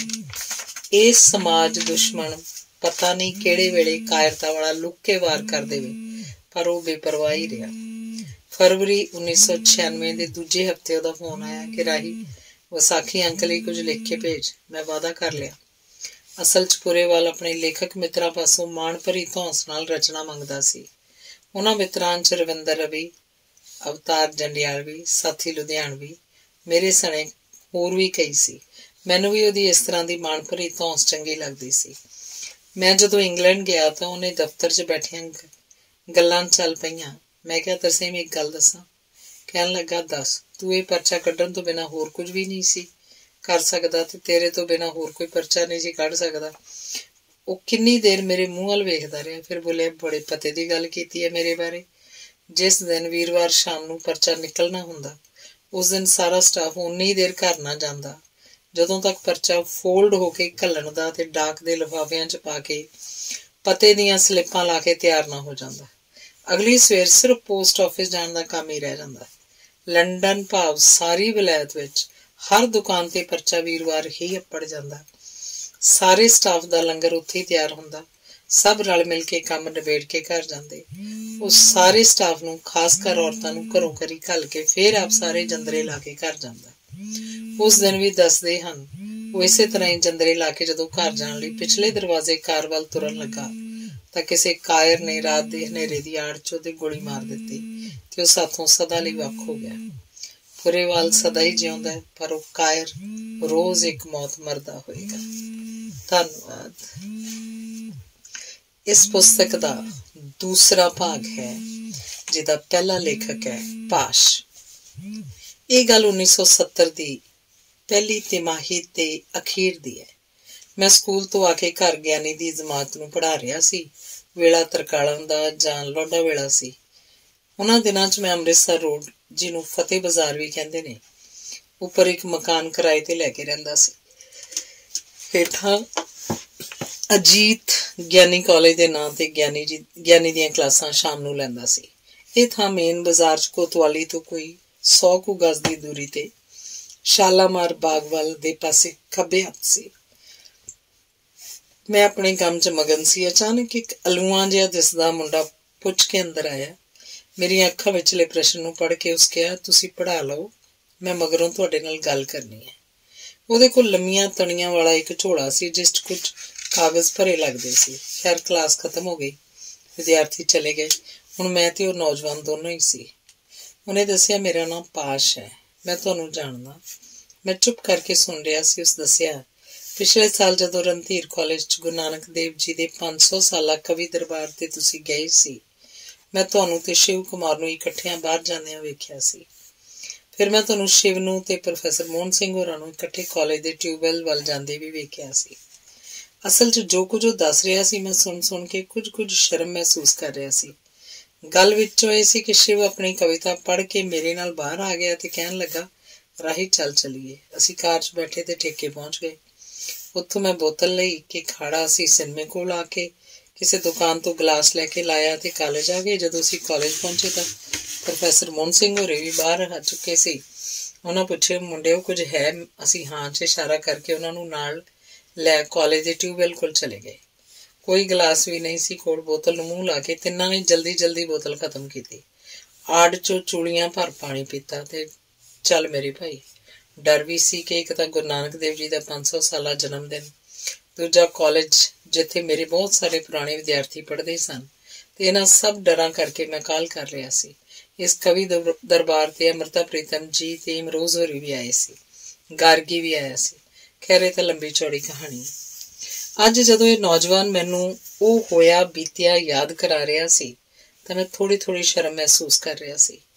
ਪਾਸ਼ ਨੇ ਆਪਣੇ ਥੈਲੇ ਵਿੱਚੋਂ ਦਸਤਾਵੇਜ਼ ਦੀਆਂ ਕੁਝ ਕਾਪੀਆਂ ਕੱਢੀਆਂ ਤੇ ਮੈਨੂੰ ਦੇ ਕੇ ਕਿਹਾ, ਇਹ ਪੜ੍ਹ ਕੇ ਅੱਗੇ ਵੀ ਕਿਸੇ ਭਰੋਸੇ ਵਾਲੇ ਬੰਦੇ ਨੂੰ ਪੜ੍ਹਨ ਲਈ ਦੇ ਦੇਣੀਆਂ। ਸਾਰੀਆਂ ਕਾਪੀਆਂ ਸਟੈਂਸਲ ਉੱਪਰ ਵੀ ਛਪੀਆਂ ਹੋਈਆਂ ਸੀ। ਇਹ ਦਸਤਾਵੇਜ਼ ਦੀਆਂ ਸਭ ਕਾਪੀਆਂ ਵੀ ਸਟੈਂਸਲ ਕੱਢ ਕੇ ਛਪੀਆਂ ਸੀ। ਮੈਂ ਕਾਪੀਆਂ ਉੱਪਰ ਮੋਟੀ ਨਿਗਾਹ ਮਾਰੀ। ਅਸੀਂ ਚਾਹ ਪੀਤੀ, ਉਹ ਚਲਾ ਗਿਆ। ਫਿਰ ਮੈਨੂੰ ਕਦੀ ਉਹ ਘਰ ਮਿਲ ਪੈਂਦਾ, कदी स्कूले आके कापियां दिंदा ते चला जांदा। इन्हां दिनां 'ਚ ਉਹਦੀ कविता लोहा छपी, ਉਹਦੀ बड़ी चर्चा हुई। ਉਹਨੇ बहुत ही खूबसूरत कवितावां लिखियां। ਉਹ 1 साल 'ਚ ਹੀ कवियां ਦੀ ਮੂਹਰਲੀ ਕਤਾਰ 'ਚ आ गया ਸੀ। ਇਹ ਵਰ੍ਹਾ ਅਸਲ 'ਚ ਪਾਰਟੀ ਦੀ ਚੜ੍ਹਤ ਦਾ ਤੇ ਉਤਰਾਅ ਦਾ ਵਰ੍ਹਾ ਸੀ। ਇਸ ਵਰ੍ਹੇ ਦਰਸ਼ਨ ਦੋਸਾਂਝ ਫੜਿਆ ਗਿਆ, इकबाल शहीद हो गया, होर भी बहुत कुछ वापरिया। फिर एक दिन एक खबर छपी, अवतार सिंह संधू नक्सलवाड़िया फड़िया गया। जिस पासों भोरे चों काफी नक्सली साहित्य ते छापण वाली मशीन फड़ी गई। दूजे दिन पता लगा पाश दा ही असली नाम अवतार सिंह संधू है। 1970 ਦੇ ਅਖੀਰਲੇ ਮਹੀਨੇ ਪਾਰਟੀ ਲਈ ਬੜੇ ਸਾੜ ਸੱਤੀ ਵਾਲੇ ਸੀ। ਕੇਵਲ ਕੌਰ, ਹਾਂਡਾ ਤੇ ਜੌਲ ਵੀ ਫੜੇ ਗਏ ਸੀ। ਫਿਰ ਪਤਾ ਲੱਗਾ ਪਾਸ਼ ਨੂੰ ਅੰਮ੍ਰਿਤਸਰ ਇੰਟਰੋਗੇਸ਼ਨ ਸੈਂਟਰ ਲੈ ਕੇ ਗਏ ਹਨ। ਕੇਵਲ ਕੌਰ, ਹਾਂਡੇ ਤੇ ਜੌਲ ਨੂੰ ਵੀ ਇੰਟਰੋਗੇਸ਼ਨ ਸੈਂਟਰ ਲੈ ਗਏ ਸੀ। 9 ਜਨਵਰੀ 1971 ਨੂੰ ਮੈਨੂੰ ਵੀ ਸਕੂਲੋਂ ਫੜ ਲਿਆ ਗਿਆ। ਮੈਨੂੰ ਜਿਸ ਦਿਨ ਇੰਟਰੋਗੇਸ਼ਨ ਸੈਂਟਰ ਲੈ ਕੇ ਗਏ ਮੇਰੇ ਨਾਲ ਹੀ ਦੋਸਾਂਝ ਵੀ ਸੀ। ਉਸ ਦਿਨ ਹੀ ਕੇਵਲ ਕੌਰ, ਹਾਂਡਾ ਤੇ ਜੌਲ ਵਾਪਸ ਆਏ ਸੀ। ਇਹ ਖਬਰ ਮੈਨੂੰ ਇੰਟਰੋਗੇਸ਼ਨ ਸੈਂਟਰ ਦੇ ਇੱਕ ਸਿਪਾਹੀ ਨੇ ਦੱਸੀ ਸੀ। ਮੇਰਾ ਤੇ ਪਾਸ਼ ਦਾ ਲਿੰਕ ਟੁੱਟ ਗਿਆ। ਸਾਡਾ ਲਿੰਕ ਸਿਰਫ ਪਰਚਿਆਂ ਦੀਆਂ ਰਚਨਾਵਾਂ ਨਾਲ ਹੀ ਰਹਿ ਗਿਆ ਸੀ। ਉਂਝ ਇਸ ਹਾਲਤ 'ਚ ਮਿਲਣਾ ਵੀ ਖਤਰੇ ਤੋਂ ਖਾਲੀ ਨਹੀਂ ਸੀ, ਕਿਉਂਕਿ ਮੇਰੀ ਨਿਗਰਾਨੀ ਲਈ ਇੱਕ ਸਿਪਾਹੀ ਪੱਕਾ ਹੀ ਲੱਗਾ ਹੋਇਆ ਸੀ ਜੋ ਹਰ ਵਕਤ ਪਰਛਾਵੇਂ ਵਾਂਗ ਮੇਰੇ ਨਾਲ ਰਹਿੰਦਾ ਸੀ। ਉਦੋਂ 3 ਪਰਚੇ ਬੜੇ ਮਸ਼ਹੂਰ ਸੀ, ਰੋਹਲੇ ਬਾਣ, ਸਿਆੜ ਤੇ ਹੇਮਜੋਤੀ। ਰੋਹਲੇ ਬਾਣ ਪਾਰਟੀ ਪਰਚਾ ਸੀ ਜਿਹਨੂੰ ਕੋਲਾ ਅਜਮੇਰ ਕੱਢਦਾ ਸੀ, ਸਿਆੜ ਪਾਸ਼ ਕੱਢਦਾ ਸੀ ਤੇ ਹੇਮਜੋਤੀ ਲੁਧਿਆਣੇ ਤੋਂ ਸੁਰਿੰਦਰ ਕੱਢਦਾ ਸੀ। ਹੌਲੀ ਹੌਲੀ ਪਰਚੇ ਵੀ ਸਰਕਾਰ ਦੀ ਸਖਤੀ ਦਾ ਸ਼ਿਕਾਰ ਹੋ ਗਏ। ਫਿਰ ਮੈਂ 2 ਪਰਚੇ ਪਾਰਟੀ ਵੱਲੋਂ ਮੁਲਾਜ਼ਮ ਫਰੰਟ ਲਈ ਕੱਢੇ, ਮੁਲਾਜ਼ਮ ਘੋਲ ਦੇ ਕਰਮਚਾਰੀ ਸੰਦੇਸ਼ ਜੋ ਐਮਰਜੈਂਸੀ ਤੱਕ ਚਾਲੂ ਰਹੇ। ਫਿਰ ਇੱਕ ਦਿਨ ਇੱਕ ਖਬਰ ਆਈ ਕਿ ਪਾਸ਼ ਸੱਜੇ ਕਮਿਊਨਿਸਟਾਂ ਨਾਲ ਜਾ ਰਲਿਆ। ਸੁਣ ਕੇ ਯਕੀਨ ਨਾ ਆਇਆ। ਐਮਰਜੈਂਸੀ ਤੋਂ ਬਾਅਦ ਜਦੋਂ ਚੋਣਾਂ ਦਾ ਐਲਾਨ ਹੋਇਆ ਤਾਂ ਪਾਰਟੀ ਨੇ ਚੋਣਾਂ ਲੜਨ ਦਾ ਐਲਾਨ ਕਰ ਦਿੱਤਾ। ਮੇਰੇ ਸਮੇਤ ਬਹੁਤ ਸਾਰੇ ਵਰਕਰ ਇਸ ਐਲਾਨ ਨਾਲ ਅੰਦਰ ਤੱਕ ਹਿੱਲ ਗਏ ਤੇ ਮੈਂ ਘਰ ਬਹਿਣ ਦਾ ਫੈਸਲਾ ਕਰ ਲਿਆ। ਜਦੋਂ ਪਾਸ਼ ਦੀ ਪਹਿਲੀ ਕਿਤਾਬ ਛਪੀ, ਉਹ ਤੇ ਸੰਤ ਸੰਧੂ ਮੈਨੂੰ ਮਿਲਣ ਆਏ, ਨਾਲ ਕਿਤਾਬ ਦਿੱਤੀ। ਇਸ ਤਰ੍ਹਾਂ ਸਾਡਾ ਮੇਲ ਤਾਂ ਹੁੰਦਾ ਰਿਹਾ, ਪਰ ਬਹੁਤ ਨਹੀਂ ਹੋਇਆ। ਕਦੀ ਕਵੀ ਦਰਬਾਰ ਜਾਂ ਕਿਸੇ ਥਾਂ ਮੇਲ ਹੋ ਜਾਂਦਾ, ਬਸ ਹੋਰ ਬਹੁਤਾ ਨਹੀਂ ਸੀ ਵਾਹ ਰਿਹਾ। 1979 'ਚ ਮੈਂ ਪੁਲਿਸ ਦੀਆਂ ਪਰੇਸ਼ਾਨੀਆਂ ਦਾ ਮਾਰਿਆ ਆਸਟ੍ਰੇਲੀਆ ਆ ਗਿਆ। 1980 'ਚ ਮੈਂ ਆਸਟ੍ਰੇਲੀਆ ਪੱਕਾ ਹੋ ਗਿਆ। ਅਪ੍ਰੈਲ 82 'ਚ ਮੈਂ 8 ਹਫ਼ਤੇ ਲਈ ਇੰਡੀਆ ਗਿਆ। ਮੈਂ ਆਪਣੇ ਕਿਸੇ ਰਿਸ਼ਤੇਦਾਰ ਦੇ ਸਕੂਟਰ ਦੇ ਪਿੱਛੇ ਬੈਠਾ ਨਕੋਦਰ ਨੂੰ ਜਾ ਰਿਹਾ ਸੀ, ਪਰ ਅਚਾਨਕ ਮੈਨੂੰ ਤਲਵੰਡੀ ਸਲੇਮ ਲੰਘਣ ਲੱਗੇ ਨੂੰ ਇੱਕ ਯਾਦ ਆਈ, ਪਾਸ਼ ਦਾ ਪਿੰਡ। ਮੈਂ ਸਕੂਟਰ ਰੋਕਣ ਲਈ ਕਿਹਾ। ਸਕੂਟਰ ਤੋਂ ਉਤਰ ਕੇ ਕਿਸੇ ਪਾਸੋਂ ਪਾਸ਼ ਬਾਰੇ ਪੁੱਛਿਆ। ਉਸ ਦੱਸਿਆ ਉਹ ਤਾਂ ਉਹ ਤੁਰਿਆ ਹੁੰਦਾ ਸੜਕੇ ਸੜਕ। ਅਸੀਂ ਸੜਕ ਉੱਤੇ ਇੱਕ ਦੂਜੇ ਨੂੰ ਚਿਰਾਂ ਵਿਛੜੇ ਵੱਡੇ ਛੋਟੇ ਵੀਰਾਂ ਵਾਂਗ ਮਿਲੇ। ਉਸ ਦੱਸਿਆ ਉਹ ਹੁਣ ਸਕੂਲ ਚਲਾਉਂਦਾ ਹੈ। ਅਸੀਂ ਬਹੁਤ ਸਾਰੀਆਂ ਗੱਲਾਂ ਕੀਤੀਆਂ, ਪੁਰੇਵਾਲ ਦੇ ਦੇਸ਼ ਪ੍ਰਦੇਸ਼ ਦੀਆਂ ਵੀ, ਪਰ ਹੋਰ ਹਾਲੀ ਬਹੁਤ ਕਰਨ ਵਾਲੀਆਂ ਸਮੇਂ ਦੀ ਥੋੜ ਸੀ ਜ਼ਾਲਮ ਚੱਕੀ 'ਚ ਪਿਸ ਗਈਆਂ। ਮੈਂ ਆ ਗਿਆ। ਉਹ ਮੇਰੀਆਂ ਅੱਖਾਂ ਸਾਹਮਣੇ ਕਈ ਵਾਰ ਤੇੜ ਤੰਬੀ ਲਾਈ ਹੋਈ ਗਲ ਲੁੰਡੀ ਜੀ ਕਮੀਜ਼ ਪਾ ਕੇ ਆ ਜਾਂਦਾ ਰਿਹਾ।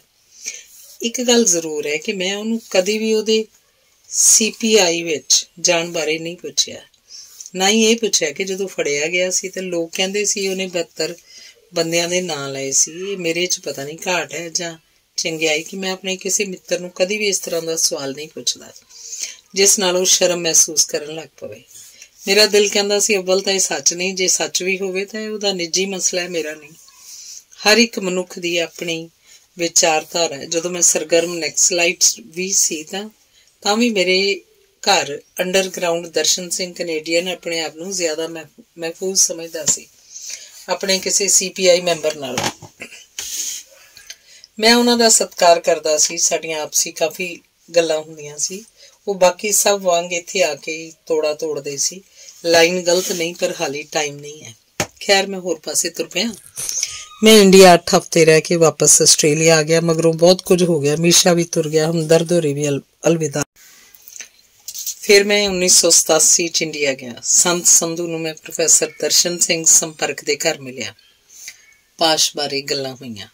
ਅਸਲ 'ਚ ਪਾਸ਼ ਨੇ ਸੰਤ ਸੰਧੂ ਤੋਂ ਬਹੁਤ ਪ੍ਰੇਰਨਾ ਲਈ ਹੈ। ਉਹਦੀਆਂ ਕਈ ਕਵਿਤਾਵਾਂ ਤੇ ਉਸਦਾ ਸਿੱਧਾ ਨਾਂ ਹੈ, ਕਈਆਂ 'ਚ ਅਸਿੱਧਾ।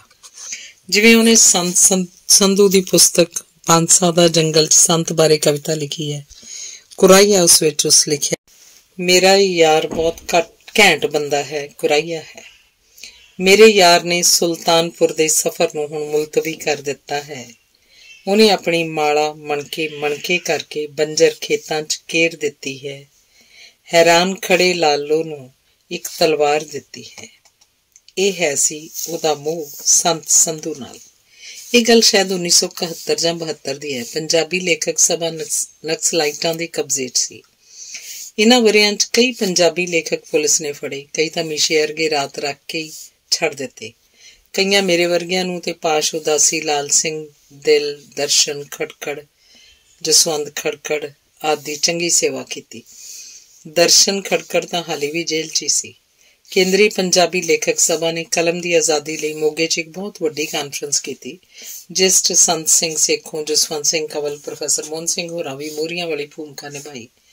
ਇਕੱਠ ਸ਼ਾਇਦ SD ਸਕੂਲ 'ਚ ਸੀ। ਹਾਲ ਭਰਿਆ ਸੀ। ਪ੍ਰੀਤਮ ਸਿੰਘ ਮੈਨੂੰ ਹੁਣ ਯਾਦ ਨਹੀਂ ਇਹ ਪ੍ਰੋਫੈਸਰ ਸੀ ਜਾਂ ਦੂਜਾ ਸਰਕਾਰੀ ਅਫਸਰ, ਉੱਠ ਕੇ ਕਹਿਣ ਲੱਗਾ, ਪਾਸ਼ ਨੇ ਕਵਿਤਾ ਲਿਖੀ ਹੈ, ਲਓ ਅਸੀਂ ਆਏ ਹਾਂ, ਸਾਡੇ ਹਿੱਸੇ ਦੀ ਕਟਾਰ ਸਾਨੂੰ ਦੇ ਦਿਓ, ਸਾਡਾ ਪੇਟ ਹਾਜ਼ਰ ਹੈ। ਇਹ ਕਿਸ ਤਰ੍ਹਾਂ ਦਾ ਸਿੰਬਲ ਹੈ? ਪਾਰਟੀ ਵੱਲੋਂ ਇਸ ਤਰ੍ਹਾਂ ਦੇ ਬੇਹੁਦਾ ਤੇ ਗੁੰਝਲਦਾਰ ਸਵਾਲਾਂ ਦਾ ਜਵਾਬ ਦੇਣ ਲਈ ਮੈਨੂੰ ਹੀ ਮੋਹਰੇ ਕੀਤਾ ਜਾਂਦਾ ਸੀ। ਮੈਂ ਸਟੇਜ ਤੇ ਜਾ ਕੇ ਕਿਹਾ, ਪਾਸ਼ ਨੇ ਕਿਹਾ ਹੈ, ਲਓ ਅਸੀਂ ਆਏ ਹਾਂ, ਸਾਡੇ ਹਿੱਸੇ ਦੀ ਕਟਾਰ ਸਾਨੂੰ ਦੇ ਦੇਵੋ, ਸਾਡਾ ਪੇਟ ਹਾਜ਼ਰ ਹੈ। ਉਹਨੇ ਇਹ ਨਹੀਂ ਕਿਹਾ, ਲਓ ਅਸੀਂ ਆਏ ਹਾਂ, ਸਾਡੇ ਹਿੱਸੇ ਦਾ ਪੁਰਸਕਾਰ ਸਾਨੂੰ ਦੇ ਦੇਵੋ, ਸਾਡੀ ਝੋਲੀ ਹਾਜ਼ਰ ਹੈ। ਉਹਨੇ ਆਪਣੇ ਪੇਟ ਲਈ ਉਸ ਕਟਾਰ ਵਰਗੀ ਕਟਾਰ ਦੀ ਮੰਗ ਕੀਤੀ ਹੈ, ਜਿਸ ਤਰ੍ਹਾਂ ਦੀ ਜ਼ਾਲਮ ਪਠਾਨ ਨੇ ਗੁਰੂ ਗੋਬਿੰਦ ਸਿੰਘ ਜੀ ਦੇ ਪੇਟ 'ਚ ਮਾਰੀ ਸੀ।